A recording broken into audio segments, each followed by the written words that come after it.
Baik Bapak Ibu, sudah hadir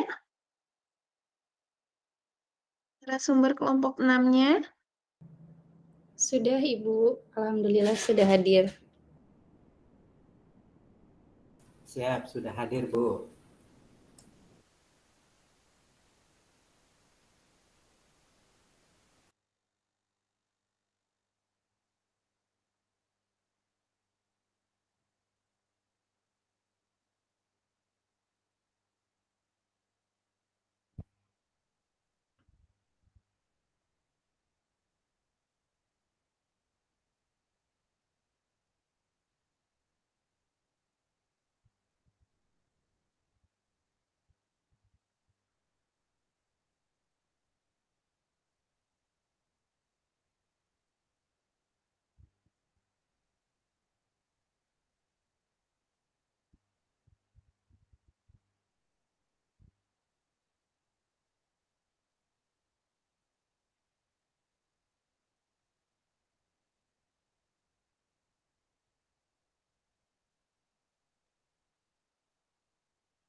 Assalamualaikum warahmatullahi wabarakatuh.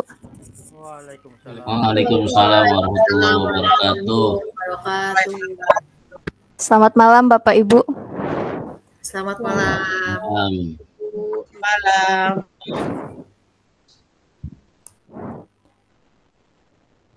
Sudah ada yang masuk beberapa ya. Kita mulai saja ya Bapak Ibu.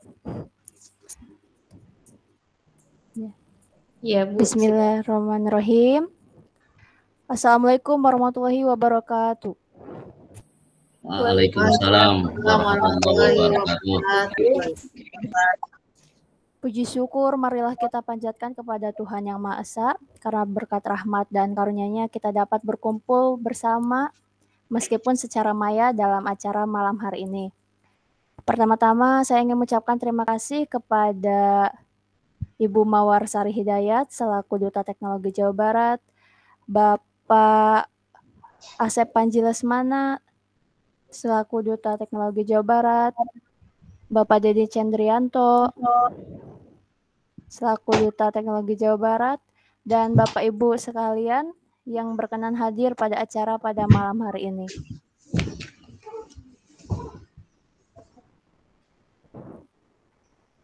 Perkenalkan, saya Septia Eka Anggonyusnia akan menjadi MC pada kegiatan webinar malam hari ini.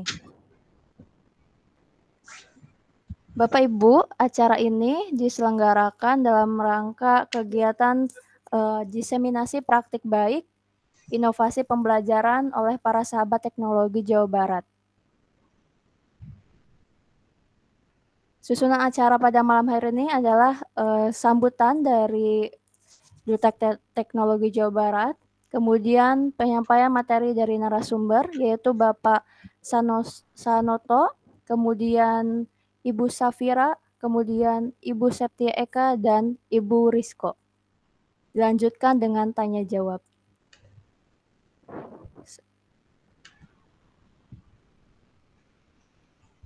Sambutan yang pertama diperkenankan kepada Ibu Mawar Sari Hidayat selaku Duta Teknologi Jawa Barat.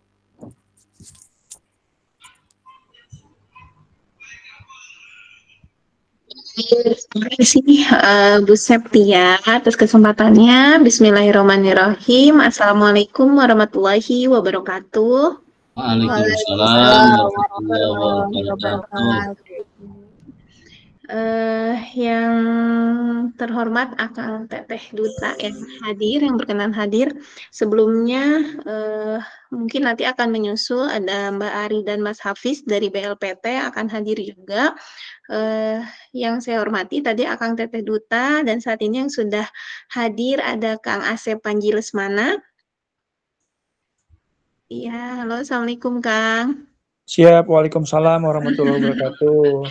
Sehat Monitor Kang? ya, Teh Mawar. Siap, hatur nuhun. Lalu ada Kang Deni Cendrianto. Assalamualaikum Kang. Waalaikumsalam. Alhamdulillah, Kang Denny Cedrianto juga bisa membersamai kita ya, Bapak Ibu. Dan saya ucapkan juga selamat dan semangat untuk 31 peserta level 4 pembatik Jawa Barat sebagai sahabat teknologi Kemendikbudristek Jawa Barat di tahun 2023 ini. Dan selamat bergabung untuk seluruh peserta webinar Inovasi Pembelajaran bersama Sahabat Teknologi Jawa Barat tahun 2023 seri ke-7 ya Bapak Ibu. Jadi ini kan rangkaian ya webinar Inovasi Pembelajaran bersama Sahabat Teknologi Jawa Barat ini merupakan rangkaian ada 7 seri. Dan ini adalah seri terakhir. Ada di seri ke-7 dengan tema praktik baik pembelajaran inovatif menggunakan Canva for Education. Nah, di webinar seri ke-7 ini kami dari kelompok 6, saya tutor dari kelompok 6, terdiri dari Bapak Sanoto dari SMA Negeri 1 Haurgelis ya, Pak Sanoto.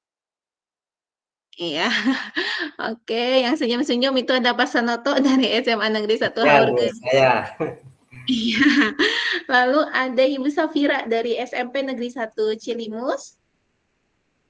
Ya, lalu ada Ibu Septia yang tadi jadi MC SMP 3 Cipunagara.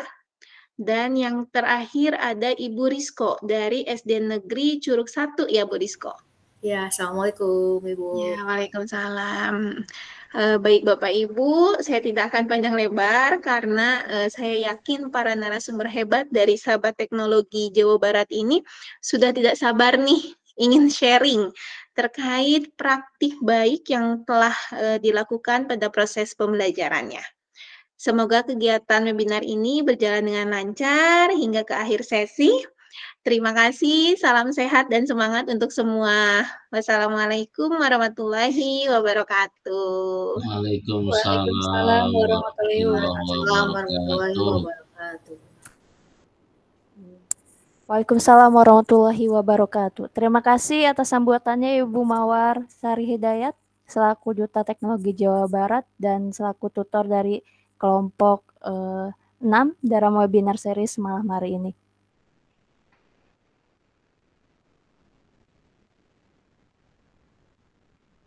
Baiklah, tiba saatnya acara yang dinanti, yaitu pemaparan materi oleh para narasumber yang sudah hadir di tengah-tengah kita. Untuk pemaparan materi pertama dari narasumber yang sangat hebat, Bapak Sanoto dari SMA Negeri 1 Haurgelis, Kabupaten Indramayu. Assalamualaikum Pak Sanoto. Waalaikumsalam warahmatullahi wabarakatuh. Sehat kabarnya Pak? Sehat, Bu. Alhamdulillah. Bagaimana kegiatannya Pak? Apakah lancar di sekolah? Lancar, Bu. Ya, Lancar. kegiatan berbagi praktik baiknya juga lancar ya Pak? Mudah-mudahan, Bu, hari ini kita berjuang bersama-sama. Ya, siap. Semangat Pak. Silakan Pak. Dapat langsung dipaparkan materinya.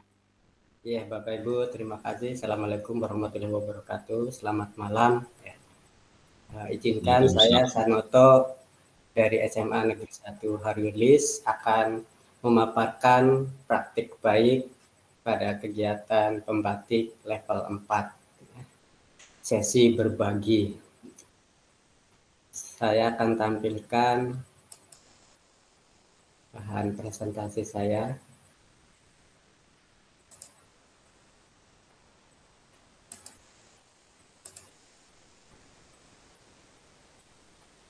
Sudah tampak ya Bu Septia ya? Belum Pak. Belum Pak. Oh, belum. Sedang proses. Iya. Nah, sudah. Sudah? Ya. Silakan Pak. Baik. Bapak Ibu, kita mulai saja. Judul praktek baik saya pada kali ini adalah tentang pendekatan STEAM dalam pembelajaran sejarah dengan menggunakan multimedia pembelajaran interaktif.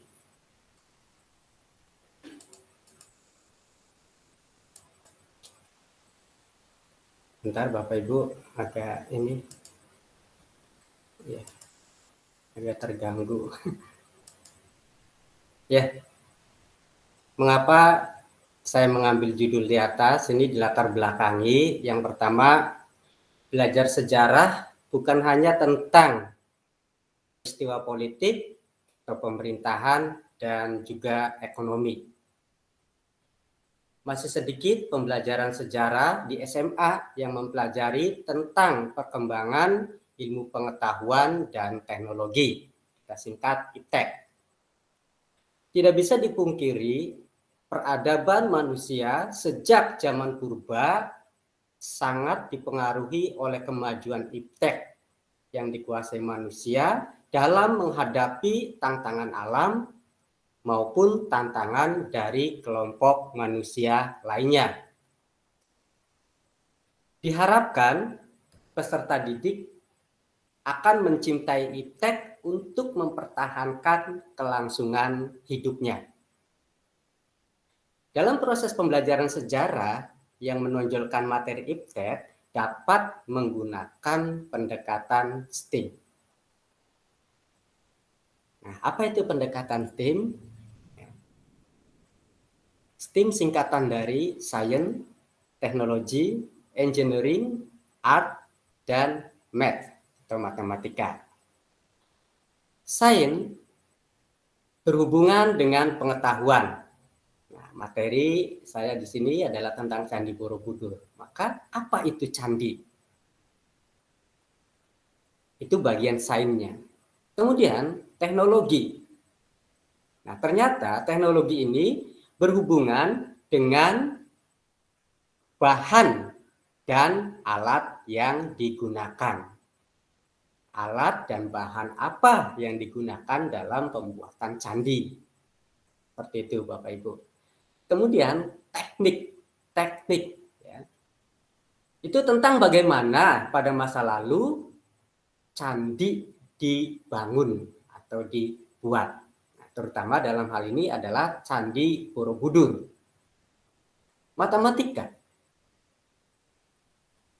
Pengetahuan matematika yang diimplementasikan dalam pembangunan Candi Borobudur. Nah, ini yang akan kita pelajari Bapak Ibu ya, dari unsur matematikanya ini. Nah, kemudian bagaimana pendekatan STEAM menghasilkan kondisi pembelajaran yang interaktif. Yang pertama, saya menggunakan platform pembelajaran atau aplikasi pembelajaran yang lainnya. Nah, platform aplikasi pembelajaran yang saya gunakan diantaranya adalah Canva for Education, dalam hal ini untuk pembuatan edugame dan e-book.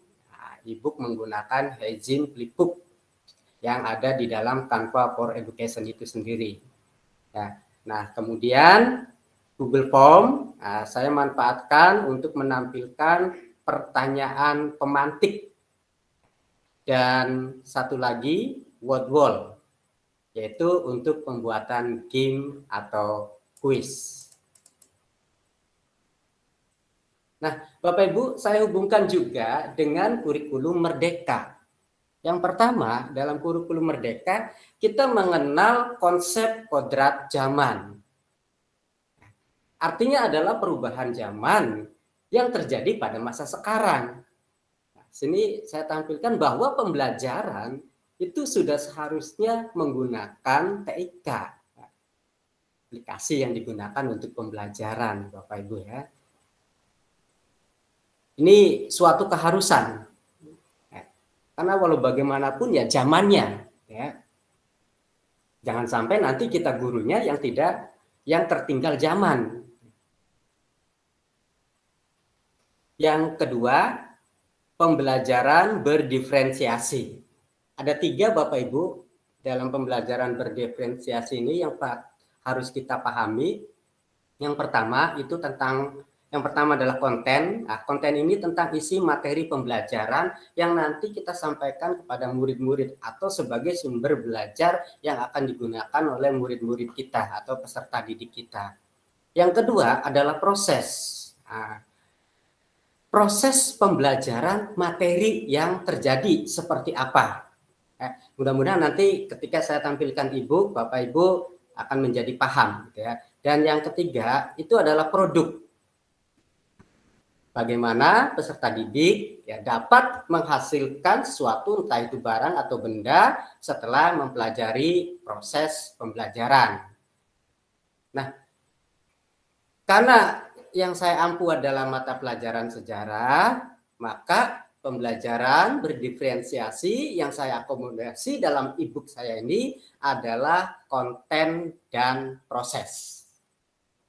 Kemudian dalam pembelajaran berdiferensiasi, ya, kita juga harus memahami bagaimana kesiapan belajar anak, apa minat belajar anak, dan apa gaya belajar anak itu sendiri. Nah, ketiga hal ini, pada nomor 3 ini, bisa kita ketahui kalau kita sudah melakukan asesmen diagnostik.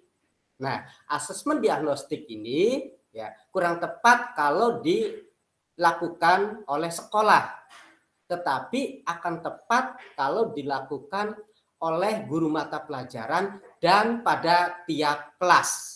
Misalnya saya mengajar sejarah, ada 6 kelas, maka 6 kelas itu ya, harus saya dapatkan informasi tentang kesiapan belajar, minat belajar, dan gaya belajar dengan cara tadi saya melakukan asesmen diagnostik.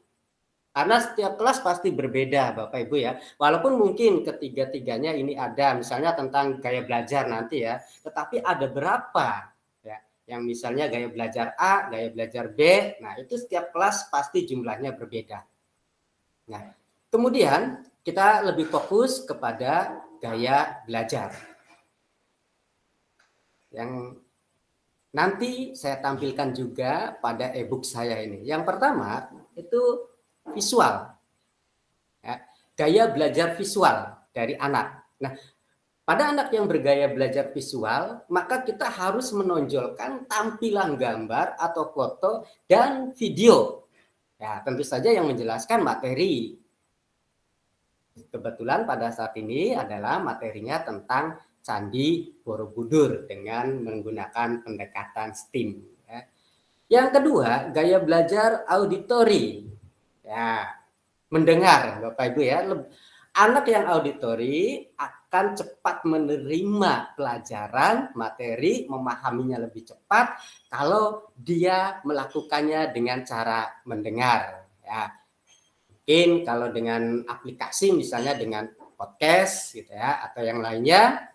Nah, tetapi secara manual itu bisa diwakili auditori ini ketika guru ya memaparkan materi di depan kelas. Nah, itu adalah bagian ya yang menjadi perhatian utama murid-murid yang bergaya belajar auditori. Kemudian yang ketiga, gaya belajar kinestetik. Nah, di sini ya menyiapkan benda yang bisa mewakili bagaimana tumpukan batu disusun dengan menggunakan sistem interlock, kuncian antar batu. Nah, ini nanti akan saya siapkan Bapak atau akan saya tampilkan gitu pada bagian siswa yang belajar kinestetik itu. Jadi visual, auditori, kinestetik dalam satu sumber belajar itu saya akomodasi semua, dan memang seharusnya diakomodasi semua karena pasti dalam setiap satu kelas itu ya ketiga gaya belajar ini pasti ada.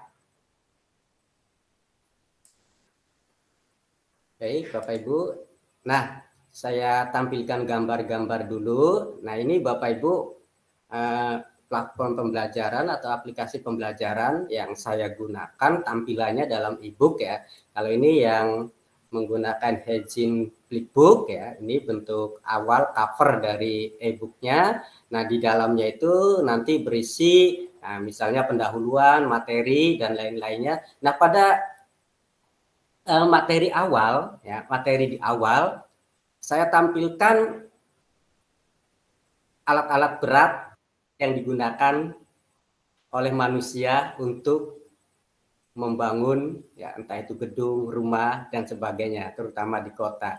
Nah, di bawahnya Bapak Ibu kemudian saya tampilkan ya pertanyaan pemantik. Nah, pertanyaannya itu kira-kira ya mungkin anak saya suruh membayangkan Candi Borobudur yang dibangun pada masa lalu tanpa menggunakan alat berat ini, tapi hasilnya sangat luar biasa. Ya. Nah, ini juga mulai nanti ada materi STEM-nya Bapak Ibu ya. Nanti kita lebih lanjut ke e-book-nya saja. Ini tampilan-tampilan gambarnya dulu. Ya, ini ketika saya menjelaskan, ya, anak-anak melihat materi dalam e-book. Nah, saya juga menjelaskan supaya saya bisa mengakomodasi gaya belajar anak auditori. Ya. Kemudian ini adalah yang pertama ini, yang kumpulan orang-orang dalam kartun ini sebenarnya ini video, dan bagian bawah ini adalah video yang saya ambil dari YouTube ya. Nah, ini tentang cara kerja teknologi interlocking atau kuncian antar batu ya. Ada di e-book Bapak Ibu, ini videonya. Kemudian ini dalam bentuk dimensi 2-nya gitu ya. Saya tampilkan gambar-gambarnya ya. Ini saya peruntukkan bagi peserta didik yang memiliki gaya belajar visual. Nah, kemudian Bapak Ibu, ini foto ketika pembelajaran di kelas ya, yang anak-anak gaya belajarnya kinestetik. Nah, kebetulan saya mengambil benda yang saya buat untuk bisa membayangkan kuncian antar candi ini ya, sebuah karton Bapak Ibu ya. Karena benda yang paling gampang pada saat itu ya yang saya dapatkan ya, tentang bagaimana teknik kuncian batu pada Candi Borobudur. Ya, ini kedua anak ini ya mungkin senang ya, termasuk gaya belajar kinestetik ya. Kalau misalnya saya menjelaskan ya, biasanya kedua anak ini sepertinya semangat belajarnya agak ya tidak sesuai lah dengan harapan kita sebagai guru gitu ya. Tetapi ketika saya persilakan siapa yang mau mencoba gitu ya, yang mau mencoba mempraktikkan sistem kuncian batu yang diaplikasikan di Candi Borobudur ini. Ternyata mereka berdua langsung maju, Bapak Ibu. Ya. Nah, kemudian ini di kelas yang lain, ya, mereka setelah mempelajari materi tampak antusias untuk bertanya, Bapak Ibu ya. Nah, kemudian Bapak Ibu izinkan saya stop dulu, saya mau menampilkan e-book saya ya, karena saya tidak langsung tampilkan di sini, saya coba-coba tadi agak macet kalau langsung. Nah, jadi saya bagi pada file yang lainnya.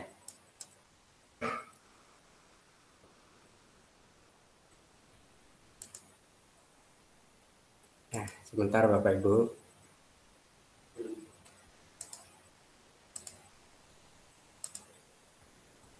Nah, ini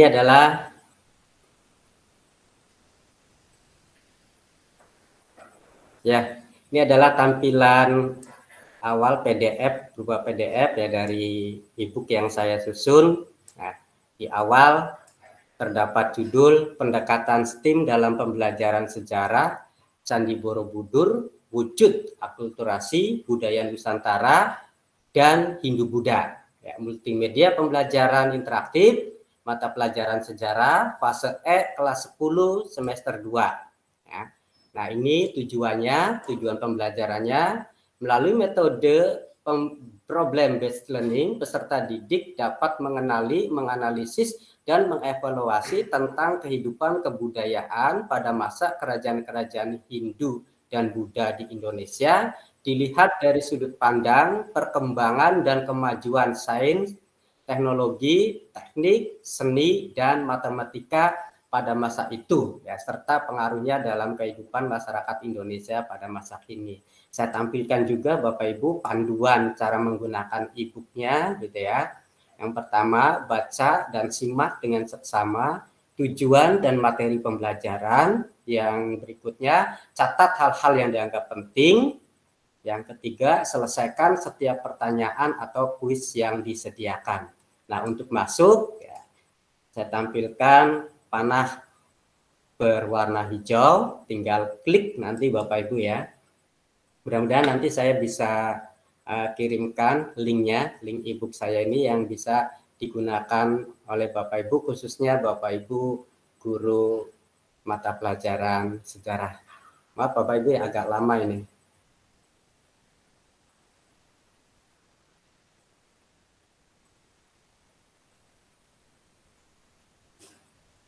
Ya.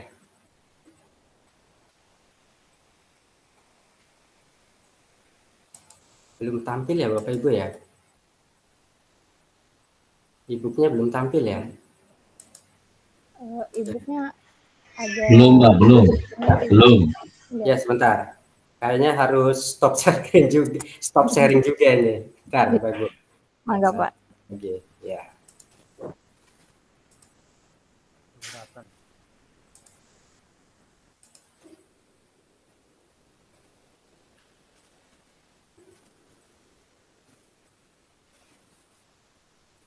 Ya, sudah tampil ya Bapak Ibu ya?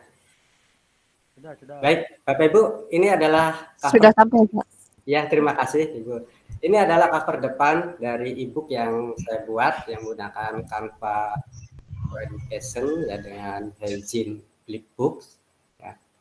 Nah, Bapak Ibu bisa nanti mengklik tanda panah merah yang ada kata menuju bumper, atau bagian kanan ya, tangan dari tangan kita, tanda panah kecil ini Bapak Ibu ya, itu sama saja ya. Nah, kita klik ini, nah, maka kita akan mendengarkan ya, musik dari bumper pembatik.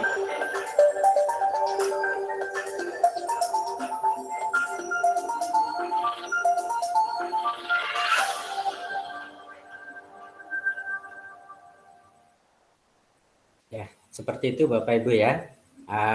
Kemudian di halaman sebelahnya itu ada daftar isi. Cover berarti kita kembali lagi ke cover. Kalau kita klik cover Bapak Ibu seperti ini. Nah, kalau untuk ke halaman berikutnya, kita yang bagian kecil, ya boleh ini, boleh menuju bumper lagi juga. Ya. Oke. Nah, kemudian ya di bawahnya ada bumper, berarti menuju bumper, karena halamannya bersebelahan, ya tidak berpindah juga tidak masalah. Kemudian juga dengan daftar isi. Kemudian ada kata pengantar Bapak Ibu ya. Nah, kebetulan kata pengantar ini bersebelahan halamannya dengan tujuan pembelajaran. Nah, Bapak Ibu kalau tidak ingin mendengarkan musik ya, Bapak Ibu boleh atas sebelah kanan ada gambar mic ya, boleh dimatikan saja. Ya, nah seperti itu. Nah, back pada tujuan pembelajaran dan back pada kata pengantar ini sama Bapak Ibu kembali ke daftar isi. Nah, tadi tujuan pembelajaran sudah saya bacakan Bapak Ibu ya di awal ketika tampilan PDF e-booknya ya. Nah, kita kembali, kemudian kita ke materi Bapak Ibu ya. Kita ke materi. Nah, ini Bapak Ibu, dalam materi setiap halaman sengaja saya tidak tampilkan untuk kembali ke awal daftar isi gitu ya, halaman daftar isi, karena saya berharap ya nanti peserta didik terus mempelajari materi ini sampai selesai. Jadi mulai dari pendahuluan Bapak Ibu ya, di sini juga saya tampilkan ini ada link jurnal ya tentang kalimat pemahaman akulturasi yang ada di atasnya ya. Nah, kemudian sampai halaman berikutnya. Nah, untuk menuju ke halaman berikutnya seperti biasa Bapak Ibu, kita klik yang bagian kanan di bawah itu Bapak Ibu ya, tanda panah kecil. Nah, kalau misalnya ya ini yang kembali ya, berarti yang sebelah kirinya ya. Nah, ini Bapak Ibu yang pertama itu adalah pertanyaan pemantik. Bentar, pendahuluan tadi A ya. Yang bagian B itu adalah setelah kita mempelajari pendahuluan, saya mengarahkan peserta didik ya menjawab pertanyaan pemantik. Nah, saya tampilkan dua gambar. Setiap gambar ini di bawahnya saya sertakan sumbernya Bapak Ibu. Nah, itu nanti bisa diklik kalau ingin lebih mempelajarinya lebih lanjut Bapak Ibu ya. Nah, untuk gambar di atas ini adalah sebenarnya merupakan video yang saya ambil dari YouTube gitu ya. Nah, kalau yang di bagian bawah ini murni gambar. Nah, sebenarnya Bapak Ibu mohon maaf ini ya, tiba-tiba Google Form-nya sepertinya error. Nah, di sini Bapak Ibu sebenarnya ya pertanyaan pemantik itu akan muncul. Ya.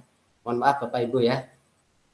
Nah, tapi biasanya kalau ada yang saya kemarin coba-coba dengan murid gitu ya, ada yang bisa masuk, ada yang error juga seperti saya, dan ya sampai sekarang saya masih error gitu Bapak Ibu ya. Kemudian Bapak Ibu bagian C pada materi inti, mulai materi inti yaitu tentang STEAM ya. Di sini saya tampilkan apa sih pengertian candi itu. Nah, itu ada pembahasannya Bapak Ibu ya, walaupun sedikit. Nah, ini sebenarnya bentuk candi, bentuk awal candi itu katanya seperti ini Bapak Ibu, seperti gapura. Ya. Nah, untuk lebih jelasnya, lebih mendalam mempelajari tentang pengertian candi, silakan nanti diklik sumber yang di bagian bawahnya. Ya. Itu tampil bacaan tentang ya, awal bangunan candi dibuat oleh manusia, khususnya pengaruh yang dibuat oleh orang India, karena memang kita pengaruhnya untuk agama Hindu dan Buddha ini dari India. Nah, kemudian Bapak Ibu bagian keduanya itu adalah tentang teknologi, bahan dan alat yang digunakan oleh masyarakat Indonesia pada saat itu yang membangun candi ya, di bawah arsitek katanya Gunadarma gitu ya Bapak Ibu. Peralatan yang saya tampilkan ini ya, ini sebagai pembanding saja ya, karena saya malah mencari-carinya kesulitan dan mungkin sepertinya sumbernya tidak bisa ditemukan.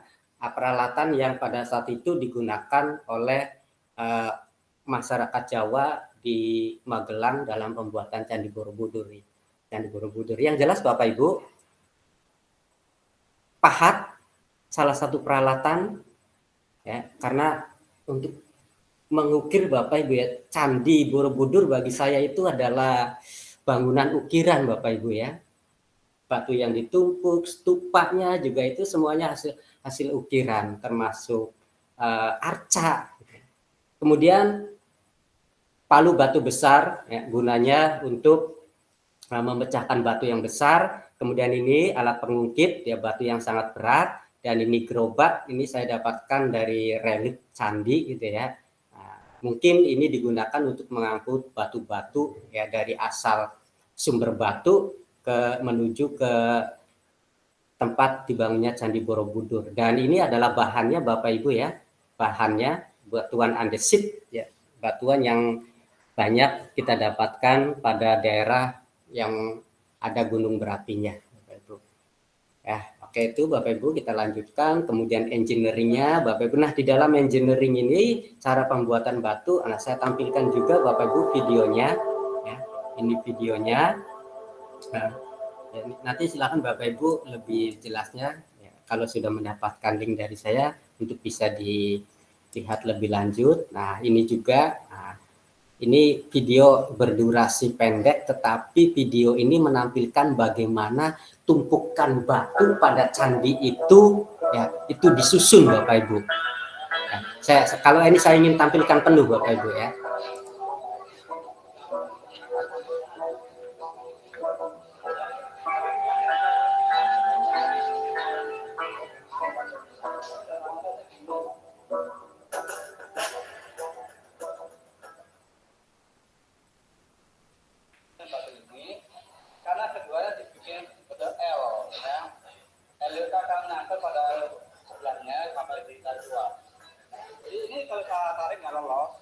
Tapi kuncinya akan lanjut di sini di alian ini ya.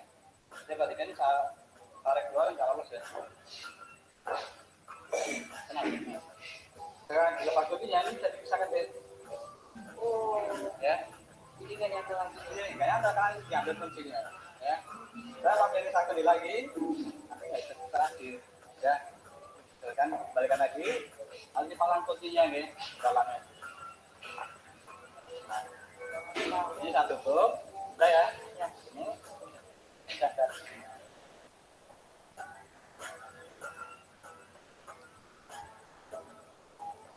Ya, seperti itu Bapak Ibu, dan ini tampilan 2 dimensinya. Kalau ini foto dari candi yang sebenarnya Bapak Ibu, nah mulai di bawahnya ini adalah berupa gambar ya dalam bentuk 2 dimensi tentang kuncian antar batu terutama pada Candi Borobudur. Nah, Bapak Ibu, ini unsur seninya saya tampilkan relief-relief yang ada di Candi Borobudur, stupa, arca, bahkan bangunan Candi Borobudur itu sendiri adalah karya seni maha tinggi, Bapak Ibu.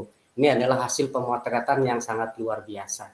Untuk matematikanya, Bapak Ibu, ternyata Candi Borobudur ini menerapkan ya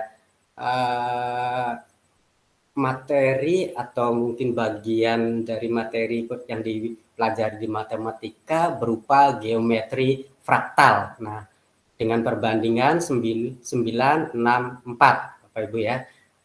Untuk apa sih geometri fraktal, Bapak Ibu, mohon maaf saya pemahaman lebih mendalamnya saya juga tidak begitu menguasai Bapak Ibu ya, tapi sedikit-sedikit dari bacaan saya memahami bahwa geometri fraktal itu berupa perbandingan-perbandingan ya.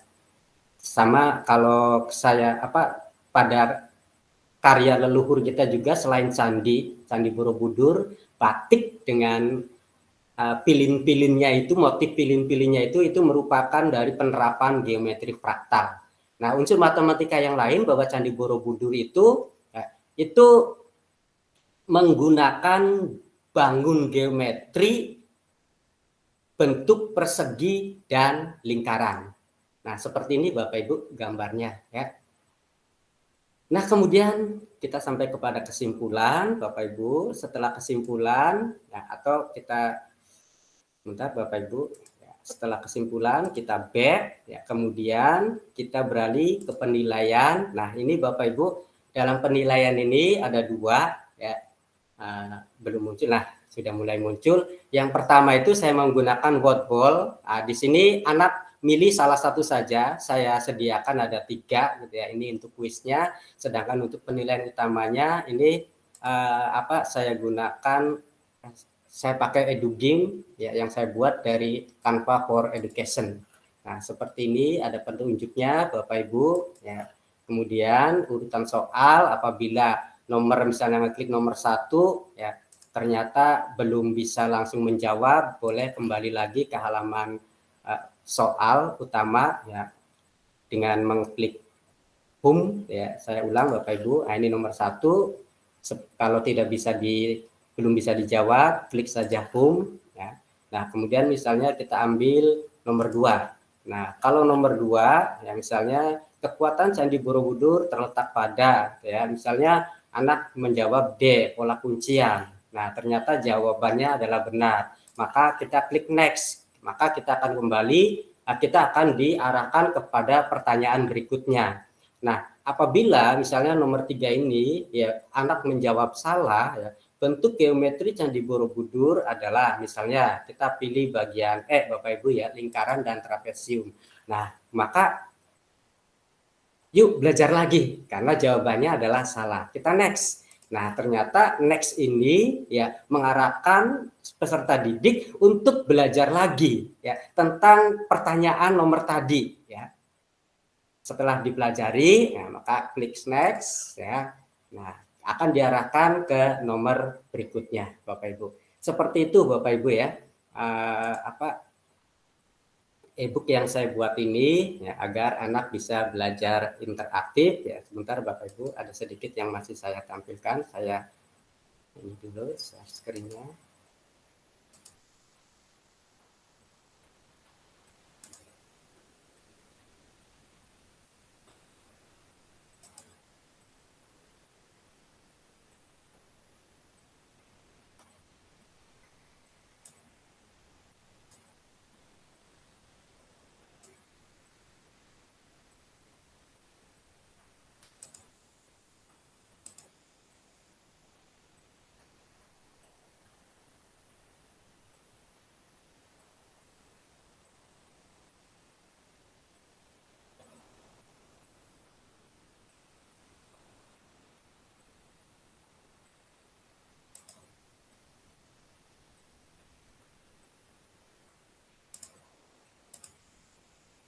Bapak Ibu mohon maaf sepertinya terjadi ada gangguan sebentar Bapak Ibu ya.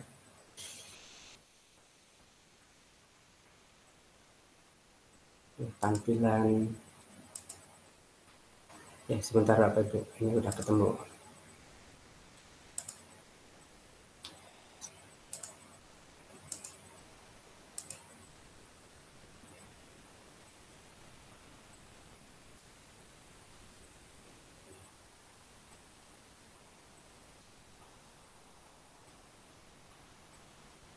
Nggak ada tampilannya Bapak Ibu ya? Ada nggak ya? Belum ada Pak, masih proses tapi tidak tampil. Iya tidak tampil ini Bapak Ibu, terjadi nggak tahu ini kenapa ini. Sebentar Bapak Ibu, sebentar. Saya coba. Ya. Sepertinya kalau sudah ditinggal satu jendela itu memang laptop saya sudah ini Bapak Ibu ya, sudah sangat berat gitu.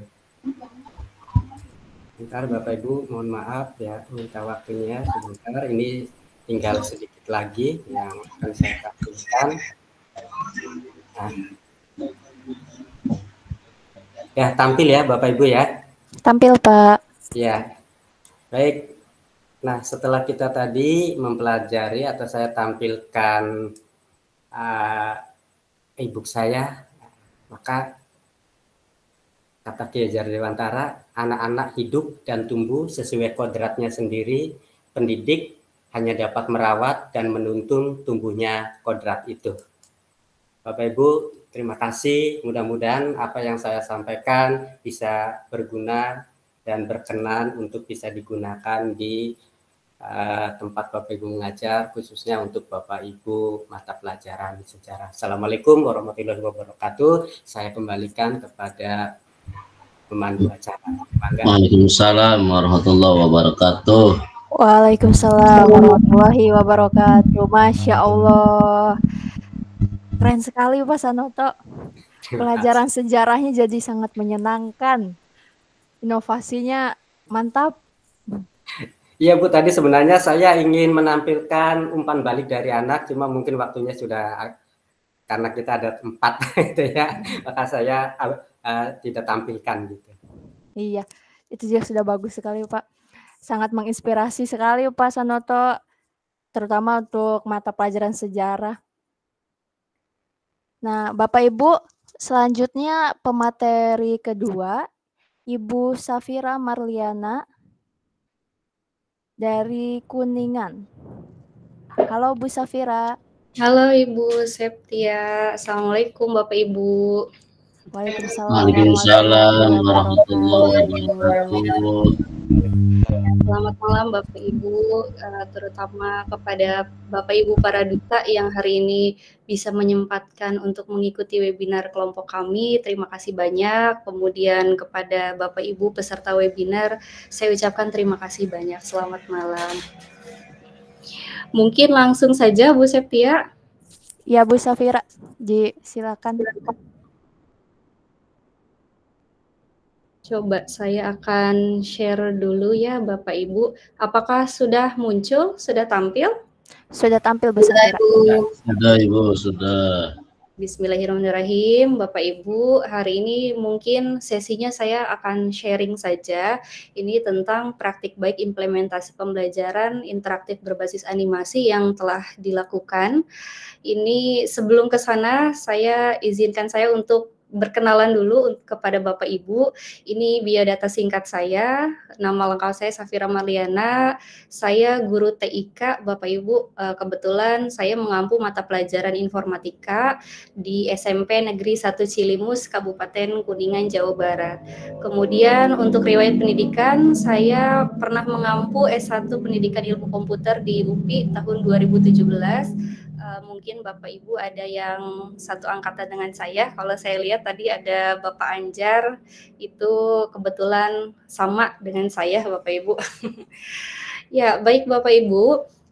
Untuk implementasi pembelajarannya, ini saya membuat media pembelajaran interaktif berbasis animasi menggunakan Canva for Education. Seperti yang Bapak Ibu guru ketahui bahwa ketika kita menggunakan akun Belajar ID, ini banyak sekali benefit atau keuntungan kita dalam menggunakan beberapa fitur-fitur seperti elemen-elemen yang terdapat di akun premium, Bapak Ibu. Jadi ketika kita menggunakan Canva, menggunakan akun Belajar ID, ini kita bisa menggunakan beberapa elemen yang mungkin tidak perlu berbayar, tapi kita bisa menggunakan itu menggunakan akun Belajar ID. Nah, Bapak Ibu, seperti yang kita ketahui bahwa jenis-jenis dari media pembelajaran itu sangat banyak. Yang pertama mungkin kita pernah belajar mengenai multimedia interaktif, yang kedua ada digital video dan animasi, kemudian ada augmented reality, virtual reality, dan juga game based learning. Di sini saya mengkombinasikan antara multimedia interaktif dengan animasi. Tujuannya apa, Bapak Ibu? Sebetulnya pada dasarnya tujuan dari implementasi pembelajaran ini diharapkan siswa dapat pembelajaran yang bermakna atau meaningful learning. Jadi biasanya pembelajaran bermakna itu terdapat hubungan antara pengetahuan awal siswa dengan pengetahuan baru yang akan diperoleh. Nah, oleh karena itu media yang saya buat ini harus ada sebuah interaksi Bapak Ibu antara media dengan siswa untuk menggali sejauh mana sih pengetahuan awal siswa yang telah dimiliki sebelumnya, kemudian nanti bagaimana ketika siswa sudah mengetahui pengetahuan yang akan diperoleh. Nah, ini interaksi dua arah, ini hanya sebuah simulasi saja Bapak Ibu. Jadi siswa ketika menggunakan media pembelajaran itu ada interaksi dari media itu sendiri, ada timbal balik, ada feedback, mau itu berupa mungkin berupa feedback soal, misalnya ya seperti ketika siswa itu mengerjakan soalnya salah ataupun soalnya benar dan lain sebagainya. Jadi di sini yang lebih ditekankan adalah adanya interaksi dua arah dari pengguna user sebagai siswanya dan juga media pembelajarannya. Kemudian Bapak Ibu, untuk implementasi dari media pembelajaran interaktif berbasis animasi ini sebetulnya saya ingin mengoptimalkan gaya belajar FAK visual, audio, kinestetik yang seperti yang sudah disinggung oleh Pak Sunoto tadi ya. Jadi gaya belajar ini merupakan salah satu gaya belajar yang multisensorik di mana biasanya ini melibatkan 3 unsur gaya belajar, mulai dari penglihatan, pendengaran, juga gerakan. Jika dilihat dari visual itu siswa belajar dengan cara melihat. Artinya siswa melihat segala sesuatu yang berkaitan dengan warna, kemudian gambar, gambar yang bergerak maupun video dan lain sebagainya pada media pembelajaran di sini. Kemudian untuk yang auditori ini belajar dengan cara mendengarkan atau mendengar berbagai macam suara maupun musik ataupun audio yang ada pada media pembelajaran. Dan yang terakhir ini untuk kinestetik, ini siswa diminta untuk belajar dengan aktivitas yang melibatkan fisik. Jadi siswa ini bisa bergerak, kemudian menyentuh berbagai macam perangkat komputer yang digunakan, ataupun mungkin siswa ini dapat melibatkan langsung ya dari beberapa perintah-perintah dasar dari MOS, kemudian nanti ada feedbacknya dari media pembelajaran. Nah, ini Bapak Ibu tampilan awal dari media pembelajaran yang saya buat. Ini gambaran sederhananya. Ada beberapa animasi dari gerakan-gerakan tertentu yang berupa gambar. Kemudian ada juga dilengkapi dengan beberapa tombol pembantu ya seperti petunjuk, kemudian tombol untuk next ke halaman berikutnya. Kemudian ini tampilan dari menu utama media pembelajaran saya. Ini ada informasi tentang pembelajarannya, kemudian ada pretest ini untuk menggali sejauh mana sih pengetahuan dasar siswa sebelum belajar materi tersebut. Kemudian nanti siswa akan belajar tentang materi dan diakhiri dengan sebuah post test atau untuk mengukur sejauh mana sih pemahaman siswa setelah belajar materi yang baru seperti itu. Kemudian ini ice breaking itu optional situasional, jadi saya melibatkan ice breaking untuk mencairkan suasana. Barangkali siswa di tengah-tengah pembelajaran itu merasa bosan atau jenuh dan lain sebagainya. Nah, ini berikutnya hanya sederhana saja Bapak Ibu, tampilan pretest yang dibuat dari Canva. Ini contoh soal, beberapa soal yang dibuat bisa kita animasikan menggunakan beberapa fitur hyperlink dan lain sebagainya. Kemudian nanti kita bisa melibatkan feedback dari media. Misalnya ketika soalnya itu salah, jawabannya muncul tampilan jawaban Anda salah dan lain sebagainya. Kemudian di sini juga pada media ini ada beberapa petunjuk dari aplikasi, kemudian ada juga capaian pembelajaran yang akan dicapai oleh siswa. Jadi siswa itu mengetahui bagaimana sih cara menggunakan media pembelajaran ini, kemudian apa yang harus dia capai dalam fase pembelajaran tersebut. Kemudian ini adalah contoh implementasi yang telah dilakukan Bapak Ibu. Jadi saya telah melakukan pembelajaran di sekolah, ini di laboratorium komputer ketika siswa sedang mengerjakan soal pretest menggunakan media pembelajaran interaktif. Kemudian di sini ada contoh feedback-nya ketika beberapa siswa mengerjakan jawaban dengan benar. Kemudian ini ada siswa sedang mempelajari materi. Di sini materinya berupa simulasi, Bapak Ibu. Jadi berupa video. Sebetulnya video animasi ini bisa diterapkan di semua mata pelajaran, misalnya untuk pelajaran matematika, IPA, dan lain sebagainya. Jadi kita bisa mengkombinasikan antara video ataupun simulasi-simulasi lain. Di sini saya menggunakan beberapa fitur simulasi di luar Canva, tapi bisa diimplementasikan juga ke media pembelajaran. Berikutnya di sini ada contoh siswa sedang mempelajari simulasi materi. Jadi kadang materi informatika itu sangat kompleks Bapak Ibu, siswa-siswi terutama dari SD ya, ini kelas 7 itu belum pernah belajar informatika sebelumnya. Jadi dibuatlah sebuah simulasi dalam hal ini belajar tentang sorting atau pengurutan data supaya siswa lebih memahami beberapa materi yang diajarkan seperti itu. Berikutnya di sini siswa mencoba ice breaking. Jadi tadi untuk memecah kejenuhan siswa, barangkali siswa sudah selesai ataupun di tengah-tengah pembelajaran siswa ini mulai merasa jenuh, siswa bisa melakukan ice breaking dulu. Sebetulnya ice breaking ini juga sederhana, bisa diimplementasikan oleh Bapak Ibu guru, baik itu tadi seperti yang Pak Sanoto lakukan, itu menggunakan word wall, kemudian animasi-animasi yang lain pun itu bisa diimplementasikan. Yang penting siswa bisa memecah kejenuhan ketika belajar, seperti itu. Kemudian untuk link medianya ini sudah ada di PMM, Bapak Ibu. Nanti linknya mungkin bisa saya share setelah saya selesai, karena takut tidak cukup waktunya ya Bapak Ibu. Kemudian ini untuk diseminasi inovasinya, alhamdulillah kemarin sudah saya laksanakan. Ini di sekolah juga, kebetulan dibuka juga langsung oleh Ibu Kepala Sekolah untuk kegiatan ini.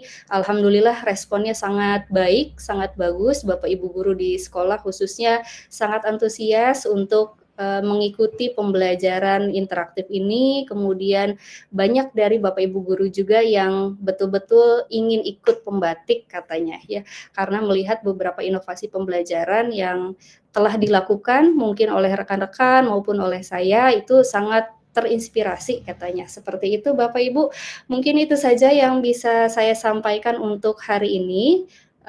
Terima kasih Ibu Septia, saya kembalikan lagi untuk ke forum. Terima kasih. Terima kasih Ibu Safira, Masya Allah ini keren sekali. Sama Ibu. Pembelajaran TIK dengan cara yang kreatif. Bapak Ibu, sebelum melanjutkan ke materi selanjutnya, kita tanya jawab, kesempatan untuk 2 orang. Silakan. Barangkali ada yang ingin bertanya. Untuk 2 orang penanya.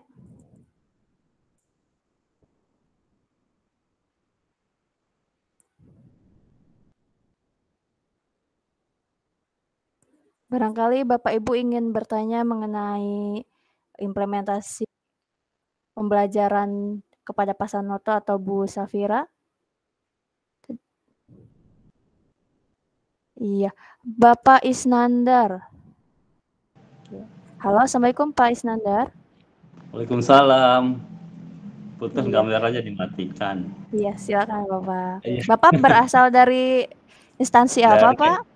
Dari SMA Negeri 1 Haurgelis. SMA Negeri 1 ya, Mas Allah ini rekannya Pak Sanoto sepertinya, Pak. Iya betul, saya supporternya malah, Pak. Iya, silakan Senang Pak sekali, pertanyaannya. Iya. Assalamualaikum warahmatullahi wabarakatuh. Waalaikumsalam warahmatullahi wabarakatuh. Iya. Senang sekali nih bisa bergabung ya dengan rekan-rekan guru pembatik dan yang lain sebagainya gitu. Kalau saya guru biasa aja, Bu, ya. Sangat menginspirasi ya. Pak Sanoto juga rekan saya ya. Nih di sekolah juga sangat inspiratif. Tadi juga Bu Safira ya. Iya, Bu Bapak. Safira juga itu iya. Dia luar biasa ya. Yaitu kelebihan dari guru TIK mungkin seperti itu, Bu ya. Jadi pandai gitu ya dengan teknologi informasinya gitu ya. Senang sekali tuh kalau sepertinya siswa 3 jam juga tidak akan bosan gitu ya. Seperti itu. Maksudnya menarik gitu. Yang akan saya tanyakan adalah konsep menggabungkan TIK dengan pelajaran sejarah itu bagaimana selain yang diutarakan oleh Pak Sanoto gitu ya. Kalau saya lihat kan Bu Safira sepertinya TIK-nya itu mengena banget gitu ya. Itu bisa tidak diterapkan di pembelajaran sejarah gitu. Kan kita kesannya kalau sejarah itu bikin ngantuk lah gitu.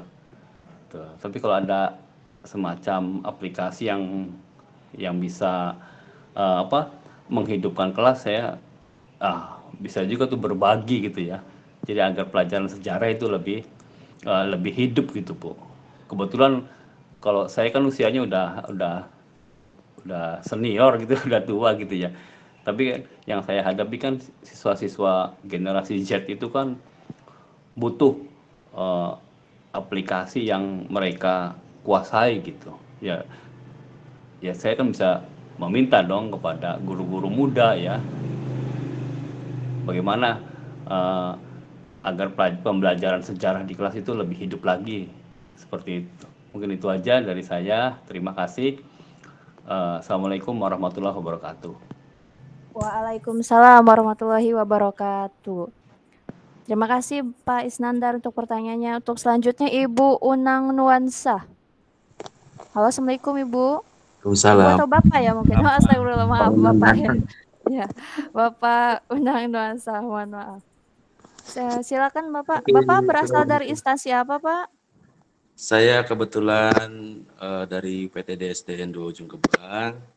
Saya dari Kabupaten Indramayu, Bu. Iya. Bentar. Ini supporternya juga Pak Sanoto, Pak. Iya. Saya juga kemarin mengikuti lulus, tetapi belum lolos ya untuk masuk ke level 4. Dan saya perlu teman-teman yang lolos ke level 4 mudah-mudahan mendapatkan hasil yang terbaik untuk semuanya. Ya, amin. Terima kasih Pak. Tetap semangat Pak. Masih ada tahun depan untuk mencoba lagi. Ya, silakan Pak pertanyaannya. Oke, saya ingin bertanya kepada Ibu Safira ya. Bu Safira ini kan pemanfaatan untuk TIK-nya luar biasa ya untuk pembelajaran interaktif berbasis animasi dan sebagainya. Nah, tentunya kita melakukan asesmen diagnostik untuk pada kegiatan awal sebelum kita melakukan pembelajaran, kita melakukan asesmen diagnostik. Kemudian kita pasti menemukan berbagai gaya belajar siswa yang berbeda-beda. Nah, bagaimana Ibu Safira, kemudian Pak Sanoto juga untuk mengantisipasi atau strategi yang digunakan untuk siswa yang memiliki kemampuan berbeda. Kemudian kalau TIK itu kan tidak semuanya siswa itu mahir gitu dalam TIK. Nah, bagaimana ketika kita menghadapi berbagai macam karakter siswa atau kemampuan siswa yang karakter siswa yang berbeda kemampuan siswa yang berbeda-beda dalam TIK ini, sedangkan pembelajaran harus misalnya harus menggunakan TIK gitu. Nah, bagaimana mempelajari ya, bahasa artinya apa ya, mempelajari, memberikan pemahaman kepada siswa yang belum pandai belum pandai menggunakan TIK agar mereka sama-sama mahir dengan teman-teman lain yang memang mungkin sudah memiliki kemahiran yang lebih dalam TIK tersebut gitu, Bu, Pak. Ya, demikian saja pertanyaan dari saya. Saya support Bapak Ibu, luar biasa rekan-rekan ini, Masya Allah. Ya, mudah-mudahan semakin banyak pengimbasan, semakin menularkan semangatnya kepada kami selaku rekan-rekan guru yang haus untuk belajar dan ingin selalu belajar dengan guru-guru yang hebat. Demikian, terima kasih. Assalamualaikum warahmatullahi wabarakatuh. Waalaikumsalam warahmatullahi wabarakatuh. Terima kasih pertanyaannya Pak Unang. Ya, baiklah. Untuk pertanyaan pertama, apakah ada konsep menggabungkan pembelajaran sejarah dengan TIK sehingga kelas menjadi lebih hidup, apalagi untuk mengajari siswa generasi Z yang sangat cepat beradaptasi dengan TIK? Pertanyaan pertama langsung saja dijawab oleh Pak Sanoto. Iya, baik. Terima kasih, Ibu.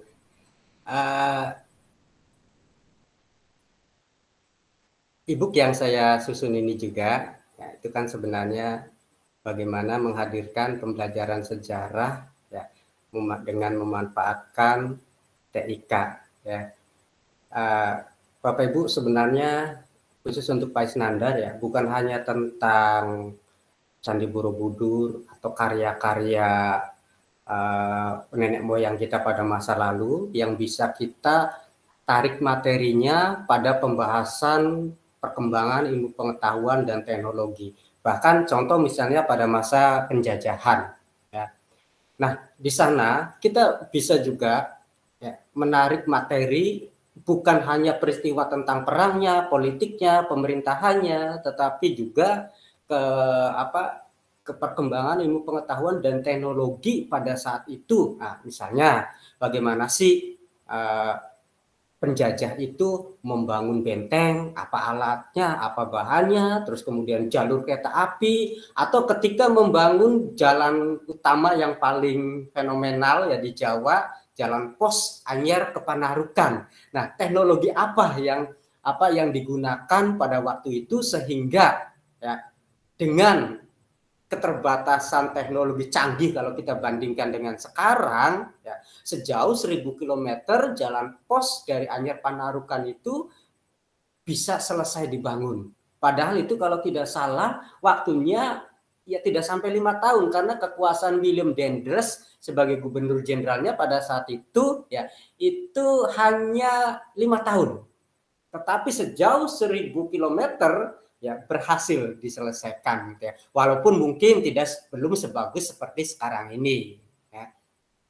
Dan mungkin Bu Septia saya langsung tadi mendengar pertanyaan dari Pak Unang gitu ya. Supaya yang tidak menguasai TIK tuh Bu ya. Ya. Nah, Pak Unang, kalau untuk pelajaran sejarah ya juga mungkin untuk Pak Isnandar dan rekan-rekan guru mata pelajaran sejarah yang mungkin hadir di sini ya. Saya melakukan juga tanpa khusus menggunakan TIK. Ketika materinya misalnya ini bisa materi di zaman purba, di zaman kerajaan Hindu Buddha, Islam, bahkan ketika Orde Baru, yaitu ketika membahas sejarah pertanian. Ya. Nah, yang saya sarankan ke anak-anak mencari materinya melalui Google. Nah, kemudian materi itu nanti untuk menjadi bahan diskusi. Nah, untuk diskusinya ya tidak di kelas. Karena sejarah pertanian, kebetulan sekolah kami itu ya kanan kiri muka belakang itu adalah sawah.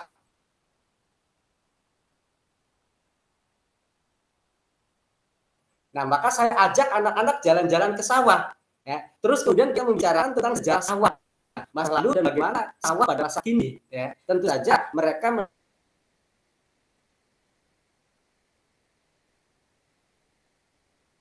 mendapatkan materinya itu materi awalnya dari membaca ya mungkin di Google, mungkin mereka biasanya di. Nah, yang penting mereka tahu dulu bagaimana tentang sejarah pertanian. Nah, baru setelah itu mungkin kita arahkan ya, mungkin bisa dari Google Scholar, dari sumbernya gitu ya dan sebagainya. Itu mungkin Ibu Septia yang bisa saya jawab sekaligus menjawab tadi Pak Unang pertanyaannya. Terima kasih. Ya, terima kasih banyak atas jawabannya Pak Sanoto.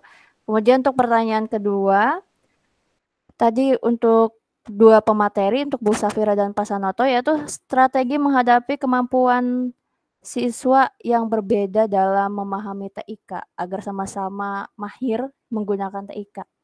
Silakan Bu Safira. Ya, terima kasih Bu Septia. Ini saya mencoba untuk sharing jawaban dari pertanyaan Pak Unang ya, mungkin dengan Pak Isnandar. Yang pertama tadi ada beberapa hal ya terkait dengan implementasi mata pelajaran lain, misalnya contohnya sejarah dengan TIK ataupun misalnya IPA dengan TIK. Sebetulnya Bapak Ibu, untuk pembelajaran itu media kita sangat banyak.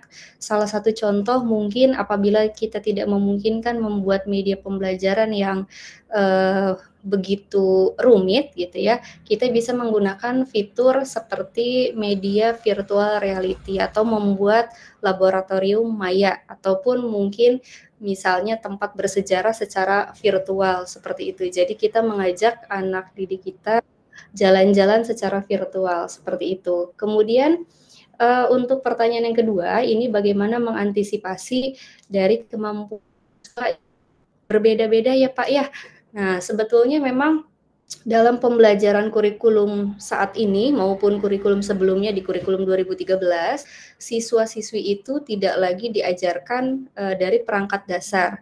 Misalnya untuk menggunakan mouse, untuk menggunakan komputer dan lain sebagainya, itu bahkan tidak ada materinya. Jadi langsung kalau yang dari kurikulum Merdeka saja, siswa langsung dituntut untuk belajar logika berpikir, kemudian masuk lagi ke bagian algoritma pemrograman dan lain sebagainya.